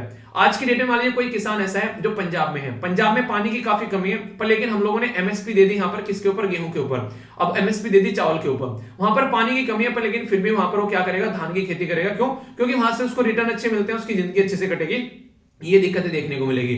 तो एरिया स्पेसिफिक रिसोर्सेज को ध्यान में रखते हुए सब्सिडी या फिर एमएसपी यहां पर देनी चाहिए कि इस एरिया में पानी की कमी है तो ये वाली खेतें यहां पर करो, जिसके चलते यहां पर पानी की कम रिक्वायरमेंट लगेगी, तो ही आप लोगों को यहां पर एमएसपी मिलेगी। तो ये कुछ ऐसा मुद्दा यहां पर लेकर आना चाहिए था, तो ये भी यहां पर आप लोगों को नहीं देखने को मिलेगा, जो बहुत बड़ी दिक्कत यहां पर सामने निकल कर आती है। तो ये भी एक इंपॉर्टेंट मुद्दा आप लोग यहां पर देख सकते हैं। तो कई सारी यहाँ पर जो सोयल है उसके अंदर दुनिया भर का आज के दिन में खाद डाला जाता है। लास्ट संडे में आप लोगों ने एक आर्टिकल सुना था, लास्ट संडे में याद करिएगा, मैंने एग्रीकल्चर का काफी इंपॉर्टेंट आर्टिकल डिस्कस किया था जो आप लोगों से फर्टिलाइजर के बारे में, जिस किसी ने नहीं देखा जरूर देखना, इंपॉर्टेंट है। और अब की बार की संडे का भी जो डिस्कशन है वो काफी ज्यादा इंपॉर्टेंट रहेगा, बहुत कुछ आप लोगों को जानने को मिलेगा, तो उसके लिए भी आप लोग तैयार रहना। जो भी कुछ पॉइंट्स है इंपॉर्टेंट वो सारे यहाँ पर कवर करेंगे, जो भी बच जाते हैं या फिर जो भी इंपॉर्टेंट रहते हैं, तो उसको आप लोग जरूर देखा कीजिए, मिस नहीं होना चाहिए। ठीक है, इसी के साथ में क्लाइमेट चेंज और इंपैक्ट डाल रहा है। जैसे जैसे क्लाइमेट चेंज हो रहा है तो आप लोगों ने देखा कि कई सारे एरिया में सूखा पड़ जाता है। अब सूखा पड़ रहा है, पानी नहीं है, तो ऐसे एरिया जहां पर ऑलरेडी रिक्वायरमेंट है काफी ज्यादा चीजों की, वो ढंग से नहीं हो पाता है। फूड सिक्योरिटी के बारे में बात करें तो बात करते हैं यहाँ पर फूड सिक्योरिटी, तो cost of the agriculture sector है। तो इसमें आप लोगों को फूड सिक्योरिटी देखने को मिलेगी कि आज की डेट में हमारे देश में फूड सिक्योरिटी जब एक्ट लेकर आया गया, इंटरेस्टिंग चीज मैं आप लोगों को बताता हूं, जब हमारे देश में फूड सिक्योरिटी एक्ट लेकर आया गया तो उस टाइम पे मुद्दे पता है क्या थे, यहाँ पर कांग्रेस लड़ रही थी कि हम लोग इस एक्ट को लेकर आए थे, भाई साहब हम लोगों ने एक्ट पास कराया, बीजेपी लड़ रही है हम लोगों ने ये एक्ट था, हम लोगों ने इसको इंप्लीमेंट किया, पर किसानों के बारे में कोई बात नहीं कहते। किसान बोलते हैं भाई साहब जो भी आप लोग यहाँ पर एक्ट लेकर आ रहे हो, जो भी इंप्लीमेंट कर रहे हो, यानी कि जो लोगों को खाना दे रहे हो, वो हम लोगों ने अपने खेतों में उगाया, भाई साहब हमारे बारे में बात कर लो यार। तो उनके बारे में कोई बात ही नहीं कर रहा था। तो ये कंडीशन किसानों की है आज के डेट में। तो पॉलिटिशियन अपने लेवल पर अपने हिसाब से चीजों को खेलकर चले जाते हैं, पर लेकिन इंपैक्ट हर जगह आप लोग को देखने को मिलेगा। जैसे फार्मर पर सबसे बड़ा इंपैक्ट है यहाँ पर अगर बात करें, अगर कोई भी मुद्दा होता है, दूसरा कंज्यूमर पर इंपैक्ट पड़ता है। मार्केट में अगर मान लीजिए किसानों ने आलू लेकर आए किसान मार्केट में, और वो जो आलू है वो पता चला बिचौलिया अपने गोदाम में दबाकर बैठ गया, यहाँ पर कंज्यूमर तक पहुंच नहीं पा रहे हैं, तो किसानों का आलू जो है सस्ते में ले लिया, अब बिचौलिया खा गया पैसा और यहाँ पर कंज्यूमर को महंगा दे रहा है। मिडिल मैन जो है यहाँ पर इनको दिक्कत है, और स्टेट गवर्नमेंट जो है उनके अलग अलग पॉलिसीज तो देखने को मिलती है। कहीं पर तो आप लोगों को देखने को मिल जाएंगे बहुत सारी फैसिलिटीज है, कहीं पर बिल्कुल भी फैसिलिटीज नहीं है। तो बहुत सारे ऐसे इश्यूज भी आप लोग यहाँ पर देखने को मिलते हैं जिनके ऊपर काम करना काफी ज्यादा जरूरी है। तो ये वो मुद्दे हैं जिनको सोचने और समझने वाले मुद्दे आप लोग बोल सकते हैं और जिनके ऊपर काम किया जा सकता है। ठीक है, तो ये काफी इंपोर्टेंट मुद्दा है जिसके बारे में आप लोग आइडिया रखेगा। ठीक है, तो यह बाकी इसी के साथ में एक इंपॉर्टेंट ऑर्गेनाइजेशन है फूड एंड एग्रीकल्चर ऑर्गेनाइजेशन, इसके बारे में याद रखेगा। ये कैसी ऑर्गेनाइजेशन है जो इंटरनेशनल लेवल पर कैसे चीजों को सुधारना है, ठीक है, इसके मामले में, खाने के मामले में और एग्रीकल्चर के बारे में, तो यहाँ पर ये बात करती है। ठीक है, इसको 16 अक्टूबर 1945 में क्यूबिक कनाडा के अंदर बनाया गया था। आज के डेट में बात करें, इसी के साथ में इसका जो फोकस एरिया रहता है, ये एक रिपोर्ट आप लोगों को बेसिकली मुझे बतानी थी। कई बार क्वेश्चन पूछे जाते हैं कि ग्लोबल फॉरेस्ट रिसोर्स असेसमेंट किसके द्वारा प्रस्तुत किया जाता है, तो वो इसी ऑर्गेनाइजेशन के द्वारा प्रस्तुत किया जाता है। तो यहाँ पर इनका जो मोटो है वो है कि let there be a bread, तो यानी कि लोगों को कम से कम खाना मिलना चाहिए, उसके बारे में यहाँ पर ये बात करते हैं। तो ये काफी इंपोर्टेंट मुद्दे हैं। तो ये सारे जो मुद्दे मैंने आप लोगों को बताए इसके बारे में आप लोगों को पता होना चाहिए, कोई कंफ्यूजन नहीं होना चाहिए। अगर पूछ ले तो वे फॉरवर्ड क्या होना चाहिए, मैक्सिमाइजिंग इनकम करनी है और मिनिमाइज रिस्क करना है किसानों को, लिबरलाइज करनी है फार्मिंग, यानी कि एक तरीके से ऐसी चीजों को आप लोग लेकर आओ ताकि ज्यादा से ज्यादा लोगों को इसका फायदा देखने को मिले। एग्रीकल्चर में जो भी रिसर्च इंस्टीट्यूट, जो गवर्नेंस है, उसको आप लोग इंप्रूव करें और डिसेंट्रलाइज करें इसको यहाँ पर, ताकि पूरे कंट्री के अंदर जहां जहां जाके जरूरत है उसको उस तरीके से लेकर चल सके और कम से कम रिफॉर्म लाए, तो सब जगह रिफॉर्म आप लोग को देखने को मिल सके। ठीक है, तो ये बेसिकली मुद्दा था जो आप लोगों से मुझे डिटेल में डिस्कस करना था। कोई कंफ्यूजन आप लोगों के माइंड में नहीं होना चाहिए। ठीक है, वीडियो के एंड में मैं आप लोगों से एक चैप्टर डिस्कस करूंगा हिस्ट्री का, जो काफी इंपॉर्टेंट है, उसको आप लोग देखेगा। फ्रीडम स्ट्रगल मूवमेंट का एक चैप्टर है जो कि आप लोगों को देखने को मिलेगा। ठीक है, उसको देखेगा, थोड़ा सा आप लोग इंटरेस्ट, मतलब हिस्ट्री भी आप लोगों की कवर हो जाएगी, तो इसके चलते कई सारी चीजें होती है। ठीक है, तो हल्का सा आइडिया आप लोगों को इसके बारे में होना चाहिए। आगे चलते हैं, जो नेक्स्ट इंपॉर्टेंट आर्टिकल आप लोगों के सामने निकल कर आ रहा है, यह है बेसिकली जीएसटी के बारे में। देखिए हमारी कंट्री में ना एक अमेंडमेंट किया गया था संविधान में संशोधन करके, और जीएसटी को लेकर आया गया था, जो कि 122वां ये बिल था, और फिर जब एक्ट बना, याद रखिएगा 101वां एक्ट बना था, कोई कंफ्यूजन आप लोगों को नहीं होना चाहिए। तो जीएसटी जो लाया गया था वो कई सारे जो टैक्स थे उनको इकट्ठा करके लाया गया था, जिसके चलते हम लोग इसको इकट्ठा करके रख सकते हैं। ठीक है, तो जीएसटी आप लोगों को यहाँ पर देखने को मिला। एक वर्ड आप लोग याद रखिएगा, जीएसटी को मैनेज करने के लिए यहाँ पर एक शब्द था जिसको बोलते हैं जीएसटीएन। ठीक है, इसको बोलते हैं गुड्स एंड सर्विस जो नेटवर्क होता है उसके बारे में बात की जाती है। तो यहाँ पर जो गुड्स एंड सर्विस के लिए जो नेटवर्क है, इनके उसको मैनेज करने का ये भी काफी लंबे समय से दिक्कत में रहा। तो यहाँ पर भी काफी इंपोर्टेंट मुद्दे आप लोगों को देखने को मिलेंगे। ठीक है, तो इसके बारे में याद रखिएगा, सेंट्रल स्टेट गवर्नमेंट नॉर्मली इसको टैकल करके चलती है, तो ये एक इंपोर्टेंट मुद्दा आप लोगों से यहाँ पर बन जाएगा। तो जीएसटी के बारे में आप लोगों को पता है, हमारे देश में पता है कौन कौन से रेट है जीएसटी के बारे में, आप लोगों को मैंने पहले बताए भी थे। तो हमारी कंट्री में आज की डेट में अगर आप लोग बात करते हैं तो जीएसटी के आप लोगों को कई सारे रेट नजर आएंगे, जैसे कि 0 हो गया, 5 हो गया, 12 हो गया, 18 हो गया, ठीक है, 28 हो गया, और इसके ऊपर भी टैक्स पे टैक्स लगता है। अब इसी को कम कर क्या बात की गई थी कि यार इसके बीच में यहाँ पर कोई 8 ले आते हैं, यहाँ पर कोई 15 ले आते हैं, तो इस तरीके से यहाँ पर कोई 30 ले आते हैं। तो कुछ ऐसा हम लोगों ने नेटवर्क बनाने की यहाँ पर बात की ताकि चीजों को सुधारा जा सके। पर लेकिन अभी उसके ऊपर बात चल रही है, कई सारे लोग जो है वो इसके ऊपर सजेस्ट कर चुके हैं, पर प्रेजेंट टाइम पर क्या मुद्दा है वो हम लोग को समझना पड़ेगा। आज की डेट में अगर आप लोग देखें तो जीएसटी जो है वो हमारे देश में काफी बड़ा कलेक्शन होता है पैसे का, तो कैसे कैसे उसका डिस्ट्रीब्यूशन करना है वो भी एक काफी बड़ा मुद्दा आप लोग यहाँ पर देखने को मिलेगा। तो इंपॉर्टेंट मुद्दा क्या है आप लोगों को इसके बारे में याद रखना है। कई बार क्वेश्चन पूछ लें आप लोगों से तो आप लोग कंफ्यूजन उसको लेकर नहीं होना चाहिए। इंपॉर्टेंट मुद्दा यह कि कैसे आप लोगों को इसको लेकर चलना है जीएसटी को। ठीक है, तो जीएसटी के ऊपर आज की डेट में सबसे बड़ी दिक्कत ये रहती है कि कई सारे राज्य जो है इसको लेकर रोते रहते हैं कि उनको प्रॉपर पैसा भी नहीं मिल पाता है, ठीक है। तो ये सबसे बड़ा इश्यू यहाँ पर आप लोगों को देखने को मिलेगा।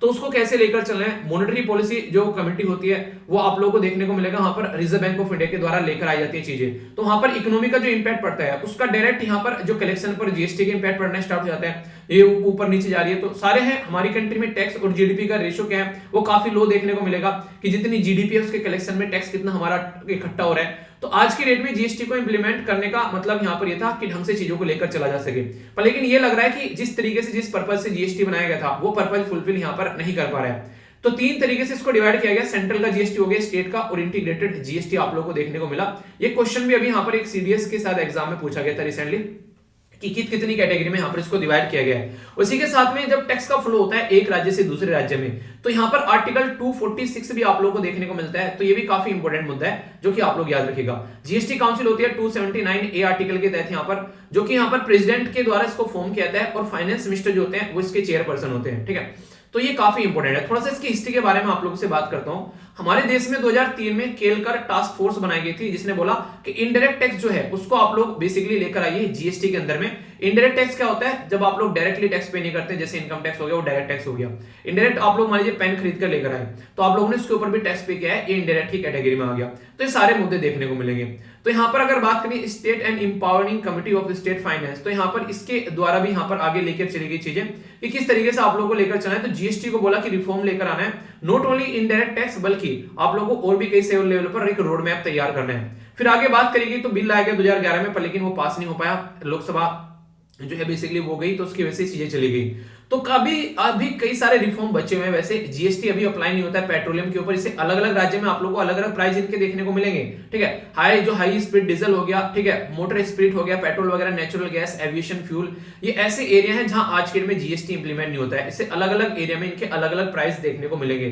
तो जीएसटी के कलेक्शन को लेकर जब बात करते हैं तो राज्य आज के डेट में देखिए क्यों परेशान है, मैं आप लोगों को इंटरेस्टिंग चीज बताता हूं। जब जीएसटी के ऊपर जब यहाँ पर जीएसटी लगाया जाता है तो जीएसटी जो है वो तो आप लोगों को यहाँ पर शेयर करना पड़ेगा। तो सेंटर जो है जीएसटी को हटाकर सेस लगा ले रहा है। सेस का मतलब क्या होता है, ये होता है टैक्स ऑन टैक्स। मानिए किसी को जीएसटी जो है वो 100 रुपए देना है, इसने क्या किया 2 रुपए का सेस लगा दिया, तो ये 2% का सेस लगा दिया, तो ये 2% का सेस जो है ये सेंटर के खाते में जाएगा। मान लीजिए एजुकेशन के लिए लगा दिया, इन्वायरमेंट के लिए लगा दिया, एग्रीकल्चर के लिए लगा दिया, तो इसी के खाते में जाएगा यहाँ पर ये। तो यहाँ पर ये सेंटर जो है स्टेट के साथ में शेयर नहीं करेगा। तो स्टेट कई बार रोते रहते हैं यार ये तो सारी ऐसी ऐसी हरकतें कर रहे हैं, तो उसकी वजह से कई बार दिक्कतें भी देखने को मिलती हैं। तो ये भी एक काफी बड़ा इश्यू है। और 1 जुलाई को हम लोग जीएसटी डे सेलिब्रेट करते हैं। तो अभी जो नया मुद्दा लाने की बात की जा रही है उसको कैसे करना है और सेंट्रल स्टेट के बीच में कैसे चीजों को रिजोल्व करना है, क्योंकि जीएसटी ऐसा हमारा देश नहीं है अकेला। अगर बात करें कई सारी कंट्री ऐसी हैं जहां पर जीएसटी जो है वो आप लोगों को पैटर्न में देखने को मिलेगा। कई सारी कंट्री इसको अच्छे से फॉलो करके भी चल रही है। तो हमारे देश के अंदर में क्या दिक्कत है तो आप लोगों को ये बताना है और आगे कैसे इंप्रूव करना है ये बताना है। एक इंपॉर्टेंट क्वेश्चन पूछूंगा, जीएसटीएन नेटवर्क में कौन कौन है आज के डेट में, किसका कितना शेयर है, कि यहाँ पर सेंट्रल गवर्नमेंट और स्टेट गवर्नमेंट है ओनली, या फिर यहाँ पर आप लोगों को प्राइवेट सेक्टर भी कोई प्लेयर देखने को मिलेगा, अगर हाँ तो कौन कौन है, इसके बारे में आप लोगों को बताना है। तो एक इंपॉर्टेंट क्वेश्चन है जिसके बारे में आप लोग कोशिश कीजिएगा आंसर देने की। देखता हूं कौन कौन इसका सही आंसर देता है, आप लोगों को पता होना चाहिए इसके बारे में। बेसिकली यहाँ पर एक छोटी सी वीडियो मैंने आप लोगों के लिए बनाई थी ओमिक्रॉन के बारे में, वो मैं आप लोगों को यहाँ पर ऐड कर देता हूँ, एक बार उसको देखिएगा आप लोग। ये वो बेसिकली वो वीडियो थी, मुझे लगा आप लोगों के साथ में शेयर करनी चाहिए। हालांकि आगे से तो वहां पर उसको जब भी डालेंगे वहां पर डालेंगे, पर लेकिन फिर भी आप लोग उसको समझ सकते हैं ओमिक्रॉन के कई सारे केसेस निकल कर आ रहे हैं, ठीक है। और वर्ल्ड हेल्थ ऑर्गेनाइजेशन ने भी यहाँ पर बोल दिया भाई साहब ध्यान रखो ये वेरिएंट ऑफ कंसर्न की कैटेगरी में आ चुका है ओमिक्रॉन। तो इसके बारे में एक छोटी सी वीडियो है, लगभग 5 मिनट की है, इसको सुनिए आप लोग, फिर बताइएगा आप लोग कैसी लगी ये वीडियो। बेसिकली आप लोगों के साथ में मैंने शेयर भी की थी, ठीक है। तो इसको देखिए आप लोग।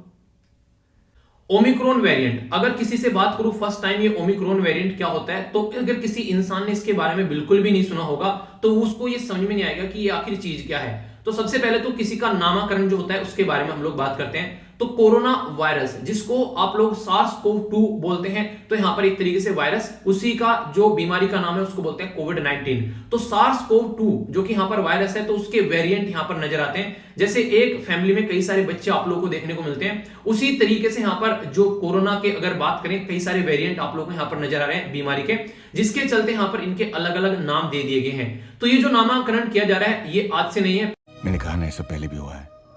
जैसे आप लोगों ने देखा होगा अल्फा, गामा, डेल्टा, बीटा, अब तक का सबसे जो ताकतवर यहां पर है वो है डेल्टा, जिसके बारे में आप लोगों ने कई बार सुना भी होगा कि ये जो है अगर किसी इंसान को हो जाए तो उसको लेकर ही डूबता है। तो इसी तरीके से नामांकन यहाँ पर ओमिक्रॉन का भी करना था कि आखिर नाम क्या रखा जाए। तो जब नामांकन की बातें यहाँ पर चल रही थी उस टाइम पर ये बोला गया कि यार देखो ऑलरेडी यहाँ पर दो शब्द हैं, अब नेक्स्ट जो यहाँ पर कतार में एक है NU, ठीक है, और एक है यहाँ पर XI। तो यहाँ पर ये बोला गया अगर XI यहाँ पर रख देते हैं तो दिक्कत देखने को मिलेगी, क्योंकि चाइना के प्रेसिडेंट है जिनका नाम है सी जिनपिंग, तो ये लगेगा कि कोरोना यही है, तो ये कंडीशन यहाँ पर खराब क्रिएट कर सकती है और किसी कंट्री की इमेज खराब कर सकती है, तो इसलिए इसको ड्रॉप कर दिया। दूसरा NU जो है कई जगह यूज कहता है एज ए न्यू, इसका मतलब कि एक तरीके से न्यू यानी कि सब नहीं, न्यू हैप्पी न्यू ईयर हो गया, कोई भी अगर न्यू चीज हो रही है उसकी जगह यूज करते हैं तो कंफ्यूजन हो सकता है। नामांकन करने का बेसिक पर्पज होता है कि वो नाम जो है वो छोटा होना चाहिए, लोग जो है आसानी से उसको अंडरस्टैंड कर सकें, उसको पुकार सकें, ये इस तरीके से नाम यहाँ पर रखे जाते हैं। सेम इसी पैटर्न में साइक्लोन के नाम आप लोगों को देखने को मिलते हैं, उनके भी नाम इसी तरीके से रखे जाते हैं। तो फिर लगा कि अब क्या कर रहे हैं, तो न्यू भी यहां पर कैंसिल कर दिया और यहां पर XI भी कैंसिल कर दिया। तो फिर जो नेक्स्ट शब्द था यहां पर ये था ओमिक्रॉन, तो ओमिक्रॉन यहां पर आप लोगों को देखने को मिला। आगे जो भी यहां पर चीजें निकल कर आएंगी उनके भी नाम यहां से निकल कर आएंगे, क्योंकि already alpha beta gamma delta ये सारे नाम जो हैं वो ऑक्यूपाई हो चुके हैं, यानी कि ये अलग अलग वेरिएंट अभी आप लोगों को देखने को मिलेंगे मार्केट में, इनके नाम ऑलरेडी हैं। जैसे अल्फा जो है यहां पर ये है B117, ये यूके से निकल कर आया। निकल कर आने का मतलब ये बिल्कुल भी नहीं है, कतई नहीं है कि वो पर्टिकुलर वायरस जो है वो वहां पे हुआ है, नहीं, ये पहली बार वहां पे आइडेंटिफाई किया गया, ये है इसका मतलब। हमारे देश में डेल्टा आइडेंटिफाई किया गया सबसे पहले 11 मई 2021 में, और एक और है हमारे देश का, यह कप्पा, कटप्पा नहीं कप्पा, तो ये कप्पा जो देखने को मिला इसका मतलब है B16171, तो ये 4 अप्रैल ये यहां पर 2021 में देखने को मिला। तो हमारे देश में ये दो आप लोगों को देखने को मिले। अभी अगर मैं आप लोगों से बात करूं दो कैटेगरी के बारे में जो काफी ज्यादा न्यूज में है, एक को बोल रहे हैं यहां पर वेरिएंट ऑफ कंसर्न। तो वेरिएंट ऑफ कंसर्न में आप लोगों को ये कंडीशन देखने को मिलेगी कि वो जो ट्रांसमिट होता है वो बड़ी जल्दी होता है, उसका एक तरीके से जो बॉडी के अंदर जो इम्यून सिस्टम होता है उसको बर्बाद करने की क्षमता रखता है। और इसी के साथ में अगर बात करें तो यहां पर किसी इंसान को अगर हो जाए तो जो ऑलरेडी अवेलेबल दवाइयां हैं वो उसके ऊपर जल्दी से काम नहीं करती हैं, तो ऐसी सिचुएशन आप लोगों को देखने को मिलेगी। तो ये इस कैटेगरी में अब तक टोटल 5 वेरिएंट आप लोगों को यहां पर नजर आएंगे। पहला है ओमिक्रॉन, जिसको आप लोग शॉर्ट फॉर्म में इसका जो नाम है वो है B11529, तो ये इंपॉर्टेंट है, मैच करने के लिए आ जाता है। पहले सदर्न अफ्रीका बोला गया था कि ये सदर्न अफ्रीका में पाया जाता है, पर लेकिन फिलहाल अभी ये कंफर्म कर दिया गया है कि ये सदर्न अफ्रीका में नहीं, ये साउथ अफ्रीका कंफर्म कर दिया गया यहां पर, तो इसलिए कंफ्यूज मत हो जाना साउथ अफ्रीका और सदर्न अफ्रीका के साथ में। डेल्टा जो है ये हमारे देश में सबसे पहले आइडेंटिफाई किया गया B16172, ये यहां पर इसका नामांकन किया गया, जो कि gamma P1, beta B1351, alpha B117, तो ये यहां पर ब्राजील, साउथ अफ्रीका और ब्रिटेन से निकल कर आए, ये उसी ड्यूरेशन में। तो ये वेरिएंट ऑफ कंसर्न की कैटेगरी में यहां पर रख दिए गए हैं। अगर बात करूं वेरिएंट ऑफ इंटरेस्ट के बारे में, तो ये दो और इंपॉर्टेंट आप लोग यहां पर याद रखते हैं आज की डेट तक का। NU B1621, ये आप लोगों को वेरिएंट ऑफ जो है इंटरेस्ट की कैटेगरी में नजर आएगा, और लैम्डा C37 ये देखने को मिलेगा वेरिएंट ऑफ इंटरेस्ट की कैटेगरी में, जो कि कोलंबिया और पेरू से निकल कर आए, यानी कि ये आप लोगों को साउथ अमेरिका से देखने को मिलेंगे। तो ये कई सारे ऐसे इश्यूज हैं जिनके बारे में आप लोग आइडिया रख सकते हैं, जो कि आगे भी क्वेश्चन आप लोगों से बन सकते हैं। जब हम लोग बात करते हैं यहाँ पर सस्टेनेबल डेवलपमेंट गोल के बारे में, तो जो हेल्थ है वो काफी इंपॉर्टेंट गोल है, और तीसरे नंबर पर उसको रखा गया है कि भाई साहब हेल्थ जो है उसको फोकस कर आप लोगों को चलना पड़ेगा। और ये टोटल मिलाकर 17 सस्टेनेबल डेवलपमेंट गोल है, जिनके अंदर टारगेट हम लोगों ने 169 डिवाइड कर रखे हैं। कैसे? जैसे तीसरे नंबर का गोल आप लोगों के सामने, अगर इसको मैं थोड़ा सा और अच्छे से डिवाइड करूं आप लोगों के सामने, तो ये तीसरा गोल जो है वो अपने आप में ही यहां पर अगर स्टार्ट करेंगे 3.1 से, तो 3.9 तक पहुंचा हुआ है, यानी कि इसके अंदर 9 आप लोगों को अलग से टारगेट नजर आ रहे हैं। मैंने आप लोगों को इसलिए बताया ताकि कभी भी कोई आप लोगों से कोई पूछ भी ले तो आप लोग उसको एक्सप्लेन कर सको कि हाँ भाई साहब ऐसे होता है ये, और उसको लगे कि हाँ रियलिटी में इंसान को इस टॉपिक की जानकारी है। ओके, तो आई होप कि आप लोगों ने इसको एंजॉय किया होगा। ये इसके बारे में सजेशन देना कि आप लोगों को कैसी लगी, आगे भी इस तरीके की वीडियो चाहिए या फिर नहीं, इसको आप लोग अच्छे से बता सकते हैं। ठीक है, आगे बात करूं मैं, यहाँ पर एक काफी इंपॉर्टेंट अभी मीटिंग देखने को मिली, ये कि यहाँ पर प्रीलिम्स के अंदर बेसिकली पूछे जा सकते हैं। प्राइम मिनिस्टर मोदी जी के द्वारा बोला गया इसमें, ये एक डेमोक्रेसी समिट ऑर्गेनाइज कराई गई थी जो बाइडेन के द्वारा, तो ये काफी कंट्रोवर्सी में आ गई। क्यों आ गई कंट्रोवर्सी में समझेंगे। हमारे प्राइम मिनिस्टर साहब के द्वारा दो बातें बोली गई, तो सोशल मीडिया के बारे में और एक क्रिप्टो करेंसी के बारे में, कि इनको प्रॉपर वे में देखना पड़ेगा, ऐसे ही इनको नहीं छोड़ सकते वरना ये काफी बड़ा इंपैक्ट डालेंगे यहाँ पर। तो इनके द्वारा ये बातें बोली गई। तो डेमोक्रेसी समिट जो थी यहाँ पर जो बाइडेन के द्वारा बुलाई गई, पहले आप लोगों को पता होना चाहिए डेमोक्रेसी का मतलब क्या है। अगर अब्राहम लिंकन के हिसाब से माने हम लोग, इनके द्वारा बोला गया था democracy is a government of of the people, by the people, for the people, यानी कि एक तरीके से लोगों की गवर्नमेंट है, लोगों के द्वारा और लोगों के लिए। तो ये ऐसी डेमोक्रेसी की डेफिनेशन इनके द्वारा दी गई थी। तो इसका मतलब ये है कि जनता अपनी गवर्नमेंट जो है, अपनी सरकार जो है वो अपने आप यहां पर बना ली, इनका पर्पज ये रहता है। अभी दिक्कत क्या देखने को मिली यहां पर, जो सबसे ज्यादा सरप्राइजिंग देखने को मिली, इसमें पाकिस्तान को यहां पर बेसिकली डेमोक्रेसी बता दिया और बांग्लादेश को डेमोक्रेसी से आउट रखा। ये काफी बड़ी बात थी जो कि कंट्रोवर्सी का रीजन बन गई। ठीक है, यहां पर अगर बात करें आज की डेट में, अगर वर्ल्ड जस्टिस, जो रूल ऑफ लॉ, इन सब के बारे में बात करें तो बांग्लादेश काफी अच्छी पोजीशन पर है एज कंपेयर टू पाकिस्तान। पर लेकिन पाकिस्तान को क्यों रखा है इसके अंदर, क्योंकि पाकिस्तान का यूज करना है अफगानिस्तान के अंदर, पहली बात। दूसरा, चाइना के अपोजिट में जाने के लिए पाकिस्तान को अपने खाते में लेकर आना है। अभी इसने क्या किया, जो बाइडेन ने रसिया और चाइना को इस मीटिंग में नहीं बुलाया। तो रसिया और चाइना को नहीं बुलाया, चलिए समझ में आता है, हमने तुमको बुलाया नहीं खाने पे और तुम्हारा न्योता नहीं था। तो बेइज्जती किसकी हुई? बेइज्जती हुई रसिया और चाइना की। सोचो आप लोग किसी को बुलाएं और वो काफी इंपॉर्टेंट है, जिसको आप लोग बोलते हैं हाँ ठीक है ये आएगा, पर लेकिन वो न आए तो बेइज्जती किसकी होगी? तो होगी बुलाने वाले की। तो यहां पर जो बाइडेन की बेइज्जती होगी जब उसने पाकिस्तान को बुलाया और पाकिस्तान वहां पर नहीं आया। तो ये काफी एक कंट्रोवर्शियल इशू बन गया कि ये नहीं आया। इराक जो था वहां पर था और तुर्की को आउट कर दिया। तो ये भी काफी बड़ी बात यहां पर देखने को मिली। चाइना के द्वारा काफी ऑब्जेक्शन किया गया कि हम भी डेमोक्रेसी हैं भाई साहब, तुम अकेले डेमोक्रेसी नहीं हो। ठीक है, तो अमेरिका जो प्रॉब्लम है, चाइना एक तरीके से एक डेमोक्रेसी है ये बोला, तो चाइना मानने के लिए तैयार नहीं कि हम लोग डेमोक्रेसी नहीं है। तो डेमोक्रेसी जो है वो होनी चाहिए। तो ये बेसिकली देखने को मिला। तो जो डेमोक्रेसी है, तो अगर उसके बारे में आप लोग बात करते हैं तो यूएसए जो है वो डिसाइड कर रहा है कि कौन कौन डेमोक्रेसी है। ठीक है, तो ये काफी बड़ा मुद्दा यहाँ पर निकल कर आया, जो कि सोचने के लिए भी मजबूर कर रहा है। तो इसके बारे में आप लोग समझ सकते हैं, जो कि एक अलग ही पैटर्न यहाँ पर थोड़ा देखने को मिला। ठीक है, तो इसके बारे में हम लोगों ने बात की। इसी के साथ में जो प्राइम मिनिस्टर मोदी साहब के द्वारा दो बातें बोली गई हैं। एक तो बोला गया सोशल मीडिया को हैंडल करना है। तो ये काफी बड़ा मुद्दा है कि सोशल मीडिया को कैसे हैंडल करना है, उसके बारे में बात की जा रही है। सोशल मीडिया में कई सारी चीजें आ जाती हैं। ठीक है, आज की डेट में तो आप लोग Facebook, WhatsApp, Instagram, Twitter, Telegram, पता नहीं क्या क्या है, ये सारी चीजें देखने को मिलेगी। इवन हमारे देश में रेगुलेट करने की बात की जाती है, जैसे कि अगर कोई आप लोगों से पूछ ले तो इंपोर्टेंट है यहाँ पर। ठीक है, press council of India, cable TV, ये सारे इनको लिए रेगुलेशन एक्ट है हमारे देश में। ठीक है, अभी सेल्फ रेगुलेशन बॉडीज के तौर पर एथिक्स कोड हमारे देश में लाए गए और मिनिस्ट्री भी इनको टैकल करके चल सकती है। तो अलग यहाँ पर इनके लिए क्राइटेरिया भी क्रिएट कर रखे हैं। तो एक तो इसको टैकल करने की बात की गई है। दूसरा, क्रिप्टो करेंसी के बारे में बात की जा रही है। तो क्रिप्टो करेंसी के बारे में मैंने आप लोगों को बताया था, ये इलोन मस्क के इशारे पर डांस करती है कि आज ये है कल को वो हो जाएगी। तो कई सारी है यहाँ पर, बिटकॉइन हो गई, इथेरियम हो गया, ठीक है, XRP ये मार्केट कैप हो गया। तो कई सारी क्रिप्टो करेंसी है, ये वर्चुअल कैटेगरी में आती है। तो हमारी कंट्री में इसको रेगुलेट करने के लिए भी एक बिल भी लेकर आया जा रहा है। पर लेकिन मुद्दा मैंने आप लोगों को बताया था कि संविधान के अंदर हमारे जब जाएंगे तो पार्ट 3 में आप लोगों को आर्टिकल 19 में ये देखने को मिलेगा कि लोग जो है अपने हिसाब से अपना व्यापार कर सकते हैं। जब जो आरबीआई ने इसको बंद किया कि क्रिप्टो करेंसी यूज नहीं करने देंगे, लोग सुप्रीम कोर्ट में चले गए। सुप्रीम कोर्ट ने बोला कि इसको रेगुलेट करो, ना कि बंद करो। तो अभी वो भी एक इंटरनेशनल लेवल पर काफी मुद्दा है, लोगों के लिए काफी लुभावनी चीज हो रखी है, जिसकी वजह से ये इश्यूज देखने को मिलते हैं। तो इसके बारे में समझेंगे क्या क्या दिक्कत है, तो इसके बारे में भी आप लोग एक आइडिया रख सकते हैं।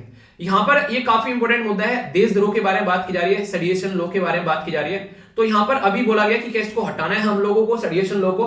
तो अगर सेडिशन लॉ को हटाने की बात करें तो इसको हटाने से मना कर दिया गया। अभी यहां पर किरण रिजिजू जी के द्वारा ये बोला गया कि इसको हटाया नहीं जाएगा, यानी कि हटाने वाली चीज नहीं है यहां पर ये। अगर ये हटाएंगे तो दिक्कत में आ जाएगी चीजें। देखिए, अगर संविधान के अंदर अगर बात करें, आप लोगों से कोई पूछ ले इसके बारे में, तो कहीं पर कुछ मेंशन नहीं है। तो ये लॉ बनाए जाते हैं ताकि हम लोग उसको इंप्लीमेंट कर सकें। मैं इसके बारे में कुछ बेसिक इन्फॉर्मेशन बताता हूं आप लोगों को, अगर आप लोगों से क्वेश्चन यहां पर बन जाए तो हल्का सा आइडियाज के बारे में आप लोग रखिएगा।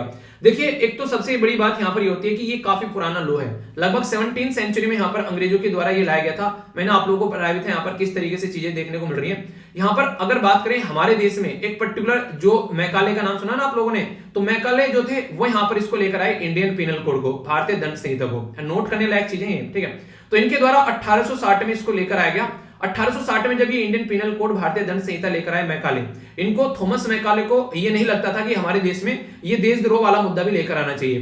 तो यहां पर ये 10 साल तक नहीं रहा, पर लेकिन फिर आगे चलकर 1870 में लगने लगा यार इसके बिना काम नहीं चलेगा। तो एक देशद्रोह वाला यहां पर ये सेक्शन भी इसके अंदर ऐड कर दिया गया, जो कि काफी खतरनाक साबित हुआ। ऐड किसके द्वारा किया गया तो याद रखिएगा, ये सर जेम्स स्टीफन नाम का जो इंसान था, स्टीफन नाम के इंसान के द्वारा टिफन में रख के इसको लेकर आया। याद रखना कि टिफन बॉक्स में स्टीफन जो है वो लेकर आया और उसको बेसिकली यहां पर रख के लोगों के ऊपर चिपका दिया। तो ये काफी बड़ी दिक्कत देखने को मिली। तो सेक्शन 124 जो है यहां पर देशद्रोह का चार्ज लगाया जा सकता है अगर कोई भी इंसान कोई बोलकर, लिख कर, कोई साइन दिखाकर, कोई भी ऐसी चीजें करता है सोसाइटी में, एक हार्मनी को बिगाड़ने की कोशिश करता है, तो ये बोला गया। तो एक पनिशमेंट लोगों को देखने को मिलेगा। तो ये भी याद रखिएगा, आर्टिकल जो 19 है यहाँ पर, ये उसका हनन भी बोला गया कि एक फ्रीडम ऑफ स्पीच का हनन हो गया, कई सारी चीजें देखने को मिली। पर लेकिन आर्टिकल 19 का जो सेक्शन ए है वो फ्रीडम ऑफ प्रेस के बारे में बात करता है, कई बार उसके ऊपर सेंक्शन लगा दिए। पर इंपॉर्टेंट मुद्दा यहाँ पर ये आर्टिकल याद रखिएगा, आर्टिकल 19 का 2, ये काफी इंपॉर्टेंट है। ये बोलता है कि एक रीजनेबल रिस्ट्रिक्शन आप लोग लगा सकते हैं, तो इसीलिए यहाँ पर ये रिस्ट्रिक्शन लगाई जाती है। तो ये काफी इंपॉर्टेंट मुद्दा है। किसी इंसान को अगर पकड़ लिया तो पासपोर्ट जब्त, गवर्नमेंट जॉब वगैरह उसको नहीं मिलेगी, देशद्रोह के चार्ज अगर लग जाते हैं तो बहुत सारे ऐसे इश्यूज देखने को मिल सकते हैं। ये 3 साल से लेकर लाइफ टाइम इंप्रिजनमेंट तक भी यहाँ पर जेल में डाला जा सकता है। ठीक है, तो ये इशू है जो मैंने सारे बताए यहाँ पर। इवन हमारे देश में महात्मा गांधी जी और भी कई सारे जो फ्रीडम फाइटर थे उनके ऊपर भी देशद्रोह के चार्ज यहाँ पर लगाए गए, जिसकी वजह से यहाँ पर दिक्कतें देखने को मिली ये उस टाइम पर, और वही लॉ हम लोग यूज कर रहे हैं और अंग्रेज इसको हटा चुके हैं। तो ये भी एक इशू है जिसके बारे में आप लोग समझ सकते हैं। ठीक है, आगे चलते हैं। यहाँ पर एक इंपॉर्टेंट मुद्दा ये निकल कर आ रहा है, किसके बारे में है यहाँ पर, यह बेसिकली एनजीटी के द्वारा। एनजीटी के द्वारा ऑर्डर दिया गया कि इंटरिम ऑर्डर ऑन स्टेइंग, जो एक तरीके से जो ओरेविला जो ट्री है उसके बारे में बात की जा रही है। ओरेविला के बारे में आप लोगों को मैंने पहले भी पढ़ा है। यहाँ पर ये काफी एक इंपॉर्टेंट एरिया है, एक एक्सपेरिमेंटल टाउनशिप इसको बोला जाता है। ये आप लोगों को तमिलनाडु के अंदर, यानी कि हर एक सोसाइटी के लोग यहाँ पर आकर रह सकते हैं। एक ऐसा टाउन बनाया गया जहां पर सोसाइटी से ऊपर उठकर लोगों ने चीजों को करना स्टार्ट किया। ठीक है, तो यहाँ पर ये फाउंड किया गया था 1968 में, और यहाँ पर मीरा अल्फासा इनके द्वारा यहाँ पर बेसिकली ये बनाया गया था मिलकर। तो ये काफी इंपॉर्टेंट है। ओरोविला का कॉन्सेप्ट यही था कि यहाँ पर लगभग आज के डेट में 50,000 के करीब पॉपुलेशन आप लोगों को देखने को मिल रही है, और ज्यादा भी हो सकते हैं। ठीक है, तो ये एक तरीके से यहाँ पर रहते हैं जिससे कि चीजों को अच्छे से एंजॉय कर सके। पर लेकिन यहाँ पर अगर कोई दिक्कत देखने को मिले, उजड़ा हुआ ये ऐसा था, उजड़ा चमन था यहाँ पर, बेसिकली कुछ नहीं थे, पेड़ वगैरह बिल्कुल सूखा ऐसा खाली पड़ा हुआ बंजर एरिया था। पेड़ लगाकर उसको इस तरह हरा भरा यहाँ पर बनाया। तो एनजीटी ने यहाँ पर इसी के ऊपर एक्शन लेने की बात की गई कि यहाँ पर पेड़ वगैरह नहीं गिराए जाए, तो उनको देखा जाएगा। ठीक है, तो यहाँ पर देखते हैं उसके बारे में अभी। तो आप लोगों से एनजीटी के बारे में आप लोगों से बात की, यहाँ पर ये क्वेश्चन भी पूछा गया था यूपीएससी के द्वारा, आप लोगों ने इसको देखा हुआ। नेशनल ग्रीन ट्रिब्यूनल के बारे में पूछा गया, तो कौन सी स्टेटमेंट करेक्ट नहीं है। तो कई बार मैंने आप लोगों को बताया कोड ऑफ जो यहाँ पर सिविल प्रोसीजर है वो ये फॉलो नहीं करता है, इसके बारे में आप लोग याद रखिएगा। एनजीटी के बारे में कई सारी बातें बता चुका हूं, थोड़ा सा एक रिवीजन आप लोग करा देता हूं नेशनल ग्रीन ट्रिब्यूनल के बारे में। ट्रिब्यूनल जो होता है ये ट्रिब्यून सबसे निकल कर आता है बेसिकली, जिसको magistrate of the classical Roman empire, एक रोमन रिपब्लिक के तौर पर आप लोग देखते हैं। यानी कि पुराने टाइम पर क्या था, यहाँ पर जरूरत ये पड़ेगी अगर कोई भी यहाँ पर कुछ गलत करता है तो उसके लिए यहाँ पर गवर्नमेंट के खिलाफ, सरकार के खिलाफ, तो उसके लिए यहाँ पर ट्रिब्यूनल को लाया गया ताकि यहाँ पर अपने चीजों में कंट्रोल, अपने कंट्रोल में चीजों को रखा जा सके। ठीक है, तो ऐसे आप लोग बोल सकते हैं यहाँ पर ट्रिब्यूनल जो था वो रेफर किया गया ट्रिब्यून। तो रोमन ऑफिशियल जो मोनार्क थे उनके खिलाफ अगर कोई कुछ बोलता है तो उनको प्रोटेक्ट करने के लिए। ठीक है, तो यहाँ पर कई बार ऐसा भी होता था, इसका अपोजिट भी आप लोग बोल सकते हैं, सिटीजन को प्रोटेक्ट करने के लिए बेसिकली कई बार यूज किया जाता था, जो गवर्नमेंट होती है उससे ऐसा ही बोल सकते हैं। ठीक है, तो फंक्शन क्या था यहाँ पर, एक तरीके से आर्बिट्रेरी एक्शन अगर कोई मजिस्ट्रेट ले रहा है तो उसे भी आप लोग समझ सकते हैं। हम लोग यहाँ पर अभी इन्वायरमेंट के लिए इसको यूज कर रहे हैं नॉर्मली, तो नॉर्मली तो जनता के लिए यूज किया जाने वाला एक ये ट्रिब्यूनल का मतलब ये होता है कि जनता के लिए आप लोगों को यूज करना है। ठीक है, तो ट्रिब्यून जो शब्द है यहाँ पर ये एक तरीके से इसको लेकर आएगा ताकि अगर कोई आर्बिट्रेरी एक्शन ले रहा है उसको रोका जा सके। तो यहाँ पर इसके अंदर कई सारे लोग आप लोगों को देखने को मिलेंगे, जज हो गए, कोई एजुकेटिंग जो लोग होते हैं। यहाँ पर इंपॉर्टेंट मुद्दा जो मैं आप लोगों को बताऊंगा वो आप लोग देखिए, तो क्वाजी जुडिशियल बॉडी है। क्वाजी जुडिशियल बॉडी क्या होते हैं, जो एडमिनिस्ट्रेटिव और यहाँ पर जो जुडिशरी के दोनों फंक्शन उसके पास में देखने को मिलेंगे। टैक्स से रिलेटेड मैटर है, कोई एडमिनिस्ट्रेटिव मैटर उसको रिजोल्व करता है। फंक्शन यही रहते हैं इन चीजों को देखने के, आप लोग को आगे बताऊंगा अभी क्या क्या फंक्शन है। यहाँ पर देखिएगा, ये देखिए इंपॉर्टेंट मुद्दा ये कि 42nd कॉन्स्टिट्यूशन अमेंडमेंट किया गया था 1976 में। तो आर्टिकल 323A ये एडमिनिस्ट्रेटिव रिफॉर्म ट्रिब्यूनल के बारे में बात करता है, और आर्टिकल 323B जो एडमिनिस्ट्रेशन के अलावा जो बच गया ये सारे मैटर, जैसे टैक्स का हो गया, कोई फॉरेन लैंड रिफॉर्म, जो है दुनियादारी है, इलेक्शन, ये सब चीजें, ये सारे आप लोगों को देखने को मिलेंगे। इंपॉर्टेंट मुद्दा यहाँ पर यह है कि जो आर्टिकल 23A जो है ये पार्लियामेंट के द्वारा स्टेब्लिश किया गया था, और यहाँ पर आर्टिकल 23B जो है इसमें पार्लियामेंट और स्टेट गवर्नमेंट दोनों काम करती है। तो ये इंपॉर्टेंट स्टेटमेंट देकर आप लोगों से कंफ्यूजन में डाला जाता है। दूसरा आर्टिकल 323 जो है ये ओनली ट्रिब्यूनल सेंटर के लिए है, और यहाँ पर ये स्टेट के द्वारा स्टेब्लिश किया था, मैंने बता दिया। No question of hierarchy, tribunal में ऐसा नहीं कि एक ऊपर है फिर नीचे ऐसा आप लोगों को देखने को मिलेगा। ठीक है, आर्टिकल 3 ये किसके बारे में बात की जा रही है, पहले वाले में, यानी कि आर्टिकल इस वाले में 323A के बारे में। पर बी वाला जो है वहां पर आप लोगों को हायरार्की देखने को मिल जाएगी कि ऐसे ऐसे यहाँ पर चीजें ऊपर नीचे आप लोगों को नजर यहाँ पर आ जाएगी। ट्रिब्यूनल एक ऐसे, जैसे हमारी कंट्री में सुप्रीम कोर्ट, हाई कोर्ट है, जुडिशरी सिस्टम है, उसी में बीच में एक ट्रिब्यूनल भी आ जाता है। एक तरीका कोर्ट है जहां पर civil code of procedure follow नहीं किया जाता है, नेचुरल जस्टिस का कॉन्सेप्ट फॉलो किया जाता है, ताकि चीजों को आराम से इंप्लीमेंट किया जा सके, ताकि लोगों को जो है उसका फायदा हो सके। तो ये कुछ बातें हैं, ये इंपॉर्टेंट है जो आप लोग जरूर याद रखिएगा। 42nd कॉन्स्टिट्यूशन अमेंडमेंट किया गया था जब यहाँ पर ट्रिब्यूनल को देश के अंदर ऐड किया गया। ठीक है, तो ये है बेसिक मुद्दा। आगे बात करते हैं यहाँ पर, ये असम के बारे में बात की जा रही है, तो इंपॉर्टेंट मुद्दा है यहाँ पर। असम जो है ये विकिलीक्स के फाउंडर थे। अभी यहाँ पर बोला जा रहा है ये यूके के अंदर है, इनको यूएसए के अंदर ले जाने की बात की जा रही है, क्योंकि इन्होंने बहुत सारी ऐसी डिटेल जो चीजें थी वो पब्लिक में रख दी थी। यूएसए के द्वारा अलग अलग कंट्री में जो अलग अलग हरकतें की गई हैं, जहां पर आज के दिन में उन्होंने बोला कि चीजों को सुधारा जाएगा, वहां पर जाकर गुस्से से अफगानिस्तान में या फिर इराक में वहां पर क्या क्या हरकतें की गई है, तो बहुत सारा डेटा रख, तो इसने इनके ऊपर चार्ज लगाया गया और यूएसए ने बोला हमको सौंप दो इसको। तो अगर ये यूएसए के पास में चला गया तो इसकी खैर नहीं है, ऐसी कंडीशन आप लोग बोल सकते हैं। तो अभी आगे उसी को लेकर चला जा रहा है। मुल्ला पेरियार डैम जो है उसके बारे में सुप्रीम कोर्ट केस सुनेगा December 15। तो ये इंपॉर्टेंट मुद्दा है, तो देखते हैं कैसे चीजें चलती हैं। मुल्ला पेरियार डैम जो है हमारे देश में आप लोगों को साउथ इंडिया में देखने को मिलेगा, जो कि काफी बूढ़ा डैम, लगभग 126 साल पुराना यहाँ पर ये हो चुका है। ठीक है, इसी के साथ में बात करें तो आप लोग देखते हैं यहाँ पर एक कहां पर देखने को मिलेगा, ये आप लोग को देखने को मिलेगा साउथ इंडिया में पेरियार जो रिवर है उस पर, ये मुल्ला पेरियार रिवर आप लोग को नजर आएगी। एग्जैक्ट लोकेशन यहाँ पर पेरियार टाइगर रिजर्व भी आप लोगों से कोई पूछ ले तो याद रखेगा, तो एग्जैक्ट लोकेशन यहाँ पर है तो केरला के अंदर में, पर लेकिन तमिलनाडु इसको मैनेज करता है, तो दिक्कतें देखने को मिलती है। तो याद रखिएगा कार्डमन जो हिल है उस एरिया में आप लोगों को ये नजर आएगा। चीजें आप लोगों से कई बार ये पूछ ली जाती हैं। वेस्टर्न घाट के बारे में कई बार मैंने आप लोगों को पढ़ाया काफी डिटेल में, कस्तूरी रंगन रिपोर्ट हो सारी, तो उसके चलते भी दिक्कतें यहाँ पर नजर आएंगी। तो ये जो है पेरियार जो रिवर है वहां पर देखने को मिला है, और ये 1886 में बनाया गया था, 999, यानी कि लगभग यहाँ पर 1000 साल के लिए इसको बना के रखेगा, इसको मैनेज करेगा तमिलनाडु। उसके बाद में इसकी औकात ही नहीं रहेगी डैम की कुछ कर सके, ये वैसे ही बेचारा गिर जाएगा। तो चलिए जो भी है, आगे बात करें। कोयले का जो प्रोडक्शन है वो काफी हिट हो गया है यहाँ पर, ये बोला अभी, तो कई सारे जो वर्कर हैं यहाँ पर प्रोटेस्ट कर रहे हैं। आप लोगों को मैंने बताया था, कोयले के बारे में कई बार पढ़ा चुका हूँ। सबसे अच्छी क्वालिटी के कोयले का नाम बताइए और सबसे ज्यादा कोयला प्रोड्यूस करने वाला राज्य कौन सा है ये बताइए, फिर कल आंसर बताऊंगा तो इसके बारे में हम लोग डिस्कस कर लेंगे। ठीक है, एक इंपॉर्टेंट मुद्दा यहाँ पर आप लोगों को देखने को मिलेगा, ये है इंटरनेशनल सोलर अलायंस के बारे में। तो यूएन जो है उसको ऑब्जर्वर स्टेटस मिल गया है, तो ये काफी इंपॉर्टेंट है यहाँ पर। अगर बात करें तो याद रखिएगा 21 कॉन्फ्रेंस हुई थी यहाँ पर, 21st कॉन्फ्रेंस हुई थी, इसको पेरिस क्लाइमेट एग्रीमेंट बोलते हैं। किसकी हुई थी यहाँ पर? United nation framework convention on climate change 2015 में, उससे हम लोगों ने इसको बनाया था इंटरनेशनल सोलर अलायंस को। तो इंटरनेशनल सोलर अलायंस क्या काम करता है, जो ट्रॉपिक ऑफ कैंसर है, ट्रॉपिक ऑफ कैप्रिकॉर्न है, उसके बीच में जो भी कंट्री आती है उनको बोला था इसके अंदर रखा जाएगा। फिर लगा ये तो सारी गरीब कंट्री है, अमीर होनी चाहिए पैसे देने वाली भी, तो फिर सबके लिए खोल दिया ये। ठीक है, तो यूएसए वगैरह और ये सब, आप यूएन को भी यहाँ पर ऑब्जर्वर स्टेटस जो है वो कंफर्म कर दिया गया है। इसका हेडक्वार्टर तो पता ही होगा ना आप लोगों को, चलिए बताइए, देखता हूँ कौन कौन बताता है।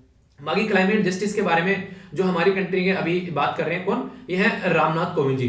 नेशनल ह्यूमन जो राइट डे है, मैंने आप लोगों को डिटेल में डिस्कस किया था यहाँ पर, ह्यूमन राइट डे जो सेलिब्रेट किया गया, तो आप लोगों को मैंने बताया था कि नेशनल ह्यूमन राइट कमीशन जो है उसके बारे में हम लोगों ने बात भी की थी। ठीक है, तो नेशनल ह्यूमन राइट कमीशन जो है उसको अपॉइंटमेंट करने के लिए आप लोगों को मैंने बताया था कौन कौन होता है, तो 6 मेंबर आप लोगों को देखने को मिलते हैं। तो 6 के 6 कौन होते हैं, तो उनके बारे में लिखकर एक बार आप लोग रिवीजन कर लीजिए। फिर से कल एक बार बता दूंगा, ये इसलिए पूछता हूं क्वेश्चन क्योंकि पढ़ा चुका हूं, तो आप लोगों को इसके बारे में पता होना चाहिए। ठीक है, आगे चलते हैं। यहाँ पर बात की जा रही है स्टेबल बर्निंग के बारे में, तो काफी बड़ा इश्यू है, इसके बारे में याद रखते हैं। स्टेबल बर्निंग को कैसे यहाँ पर कम करना है, इसके ऊपर फोकस रहता है, तो यहाँ पर ताकि ज्यादा से ज्यादा चीजें जो है सही डायरेक्शन में चल सके। तो बायोफ्यूल की तरीके से इसको यूज करने की बात की जा रही है। तो देखिए बायोफ्यूल कई कैटेगरी में डिवाइड होते हैं, first generation, second generation, third generation, fourth generation की बात की जा रही है।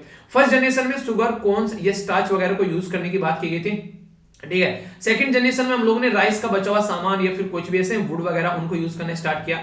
एल्गी के बारे में बात की गई थर्ड जनरेशन के बारे में। फोर्थ जनरेशन आगे चलकर जो यहाँ पर जेनेटिकली मॉडिफाइड जो क्रॉप्स हैं उनको यूज किया जाएगा। तो इससे क्या है, यहाँ पर कई बार ये बात करते हैं कि घास फूस का यूज करके अगर हम लोग किसानों से यहाँ पर इसको यूज कर अच्छे से इंप्लीमेंट करेंगे तो अच्छा रहेगा, और कई जगह यहाँ पर इसको जलाया जाता है तो उससे भी पीछे छोड़ेगा। अभी यहाँ पर इंपॉर्टेंट मुद्दा है कि पूसा डिकम्पोजर के बारे में आप लोगों को पता होना चाहिए, कई बार बता चुका हूँ, फिर से सुनिए।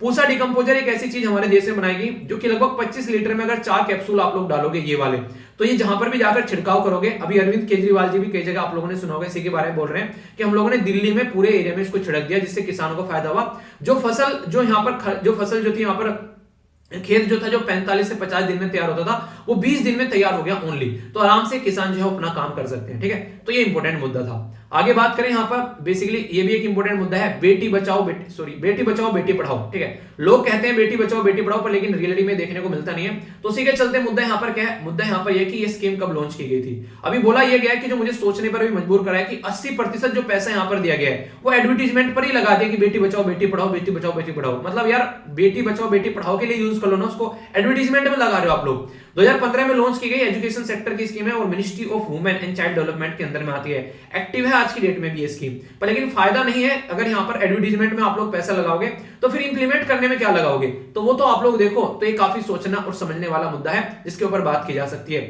तो इसके बारे में आप लोग याद रखते हैं। बाकी यहाँ पर जो मैन है उसको मार मार कर पीट कर यहाँ पर बेसिकली मार दिया गया, क्योंकि ये लगा कि वो कैटल चोरी कर रहा था। तो अगर आप लोगों के एरिया में कोई ऐसा काम होता है और आप लोग उस एरिया में आज की डेट में आईपीएस ऑफिसर हैं, तो उस चीज को कैसे टैकल करोगे आप लोग। तो अगर आप लोगों से केस स्टडी के तौर पर ऐसी चीजें पूछ ली जाए लोकल एरिया में, कई बार नहीं एक तरीके से कई मॉब लिंचिंग हो जाती है, तो ये कई सारे मुद्दे आप लोगों को देखने को मिलते हैं जिनके ऊपर आप लोग बात कर सकते हो। ठीक है, तो ये काफी बड़े इशू आप लोगों को यहाँ पर नजर आएंगे, इसके बारे में आप लोग कम से कम हल्का सा आइडिया रखिएगा, कई बार क्वेश्चन बन जाते हैं तो कंफ्यूज आना आप लोगों को बिल्कुल भी नहीं है। ठीक है, तो ये इशू था यहाँ पर जिसके बारे में आप लोग आइडिया रख सकते हैं। यहाँ पर जो बात की जा रही है नेक्स्ट, यहाँ पर अभी लगभग 99 के करीब जो अफगानी सिख थे उनको और हिंदू थे उनको एयरलिफ्ट यहाँ पर किया गया। ठीक है, तो काफी इंपॉर्टेंट है यहाँ पर जो स्वरूप है यहाँ पर गुरु ग्रंथ साहिब के, देखिए उनको भी वहां से लाया जाता है। रिसेंटली अभी इंडिया ने यहाँ पर कई सारे ऐसे यहाँ पर जो स्टेप उठाए अफगानिस्तान से यहाँ पर अपने देश में लेकर आए। टोटल 13 स्वरूप थे अफगानिस्तान के अंदर में। ठीक है, तो 7th जो थे ऑलरेडी वो शिफ्ट कर दिए गए, तो उन्हीं को आराम आराम से यहाँ पर शिफ्ट किया गया।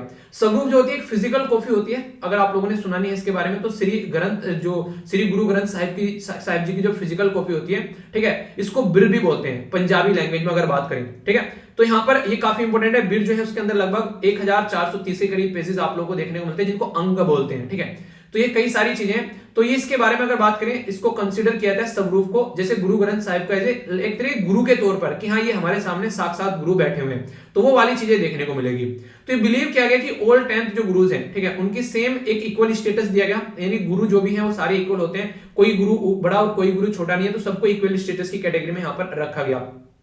इसी के साथ में यहाँ पर जो फर्स्ट बिल था इसका, वो गुरु जो अर्जन देव जी थे, जो 5th गुरु थे, उनके द्वारा यहाँ पर इसको बेसिकली एक तरीके से ना जो कंपाइल किया गया। ठीक है, तो ये है। और इसी के साथ में जो गुरु ग्रंथ साहिब जो 1664 में यहाँ पर आप लोगों को देखने को मिली, जो इंस्टॉल की गई है कहां पर हमारी कंट्री में, वो है गोल्डन टेंपल अमृतसर के अंदर में। तो ये कई सारी कुछ ऐसी बातें हैं जो आप लोग याद रख सकते हैं। कई बार ये छोटी छोटी बातें आप लोगों से पूछ ली जाती हैं एग्जाम के अंदर भी। ठीक है, तो अगर आप लोग एक रिलीजन के दूसरे रिलीजन से आप लोग नहीं हो पाता है, मतलब समझ पाते हैं, तो थोड़ी थोड़ी बातें से आप लोग कम से कम इसके बारे में कुछ तो पता होनी चाहिए। ओके, तो ये बेसिक इन्फॉर्मेशन हो गई। बाकी यहाँ पर वीडियो के एंड में मैं आप लोगों से एक छोटी सी वीडियो शेयर करूंगा, या फिर आप लोग अगर शेयर नहीं करना तो ऐसा करिएगा, आप लोग उसको देख लीजिएगा। ठीक है, या फिर मैंने उसको ना उसमें शेयर किया था, मतलब कल मैंने पढ़ाया नैनो, अगर आप लोग देख पाएंगे पूरा फ्रीडम स्ट्रगल मूवमेंट मैंने नैनो के अंदर पढ़ाया, 1857 की क्रांति। देखिएगा आप लोग का हिस्ट्री का एक चैप्टर कंप्लीट हो जाएगा। ठीक है, मैं सोच रहा था ऐड कर दूं पर लेकिन उसको देख लेना आप लोग, क्योंकि वीडियो लेंथी करने का कोई मतलब नहीं है। ठीक है, यहाँ पर अगर बात करें सुडोकू के बारे में हम लोगों ने बातें की, तो यहाँ पर ये सॉल्यूशन है, इसको आप लोग देखिएगा। क्वेश्चन काफी अच्छे से दिए गए, नाविया और भगत सिंह के द्वारा काफी डिटेल में आंसर दिए गए, तो ये काफी इंपॉर्टेंट है। आप लोग देख सकते हैं यहाँ पर काफी डिटेल में यहाँ पर आंसर दे रखे हैं, तो आप लोग भी इसके बारे में पार्ट बन सकते हैं। मैं आप लोगों से ऐसे शेयर करूंगा, तो ऐसे को जरूर अटेम्प्ट कीजिएगा, और लेक्चर कैसा लगा फीडबैक जरूर दीजिएगा, और ज्यादा से ज्यादा लोगों तक चीजें पहुंचाइए। अगर आप लोगों को फायदा हो रहा है तो सबको फायदा होना चाहिए इस चीज का। इसी के साथ में संडे का लेक्चर आप लोग जरूर देखना, पीडीएफ यहाँ से जाकर डाउनलोड कर लेना। नेक्स्ट लेक्चर मिलता हूँ, बड़ों को नमस्ते, छोटों को प्यार, छोटी सी लाइफ में एंजॉय करार। मिलता हूँ नेक्स्ट लेक्चर में, तब तक के लिए जय हिंद।